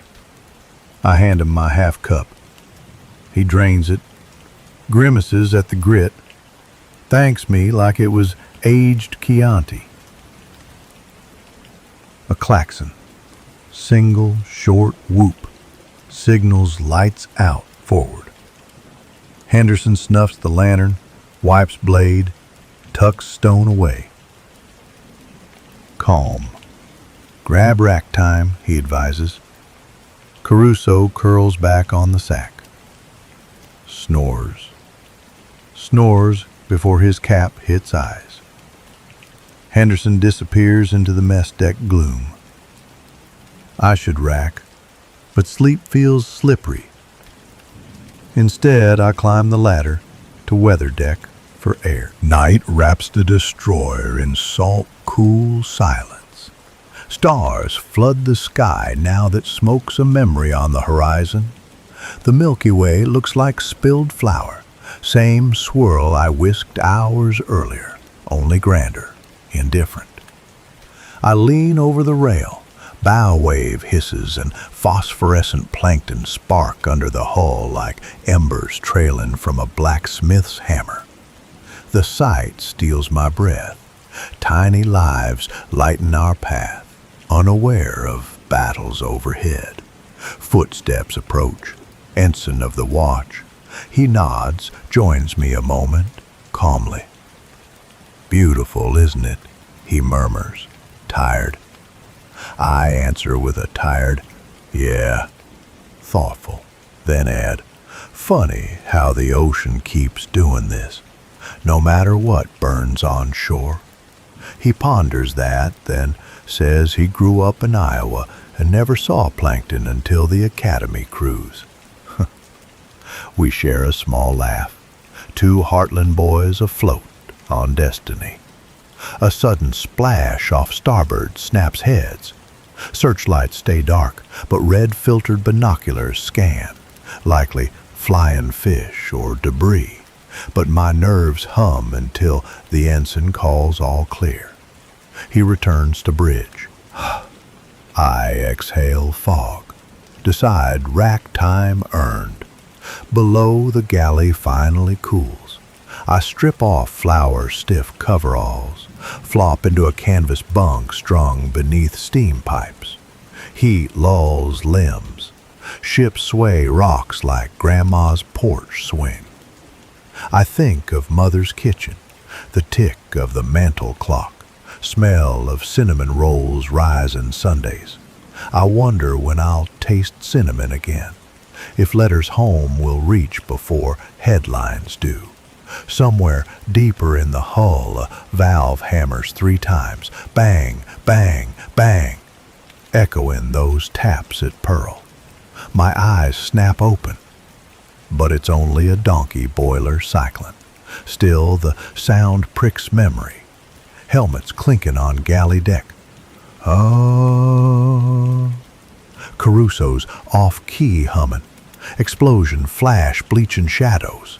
Resolute, I force the thoughts into neat mental lockers. Dog 'em tight. Tomorrow demands a clear mind. Sleep finally steals me. I dream of pancakes floating like life rafts, each stamped with red suns that I flip into dark sea. The batter hisses, turning the emblems black. Reveille blows far too soon, shrill pipe ricocheting around the bulkheads. I roll out, boots find deck before brain does. Grumblo. Caruso grumbles, soprano curses. Henderson's already tying apron strings, eyes flint bright. Duty is gravity. Breakfast on a pitching tin can is acrobatics, eggs sloshing in pans, bacon grease trying to abandon ship, coffee urn performing tap dance. But men file through, content, grateful, faces softer than last night. Excited, word spreads of possible subkill, morale frosts like whipped butter. Yet, beneath their chatter lies tremor of dread. We all know war's arithmetic remains unfinished. Mid-serve, a radio man sprints down, thrusts a folded dispatch. Urgent, Task Force 12, forming off Diamond Head. Return Pearl immediately for resupply. Authoritative, the captain orders course reversal. Our patrol ends. Determined, the next act begins. As the Dewey heels back toward Oahu, sunrise paints the distant horizon a bruised rose. I watch colors brighten, thoughtful, thinking of the broken fleet at anchor, how those gray corpses will glow in this light, beautiful and terrible, like statues of gods killed in their sleep. I steel myself for new taps we might hear when we tie up, for smoke that may still curl from holes I thought quenched. But I also picture the warehouse stove, the green steward still flipping cakes, maybe a line of divers stomping up for seconds. Hopeful. Hope, I decide, smells a lot like butter hitting a griddle. I close the scuttle, wipe palms on apron, and calling out, call down the passage, stand by for fresh pots, harbor crew's gonna need caffeine by the bucket. Bellowing, Caruso answers with a bellowed, "Si, maestro," while Henderson clangs skillets into the sink like cymbals heralding dawn. Outside, engines surge, bow wave climbs, and behind us, the empty raft, tag logged, fate unknown, lies lashed tight, silent witness to miles ahead. I spare it one last glance, solemnly promise the unknown sailor a biscuit when we find his shipmates, then turn back to the stove. Coffee water boils, Pearl's horizon swells, and the ladle waits, ready to beat rhythm against steel until every tap, from hull or hunger or haunted memory, resolute, finds its answer.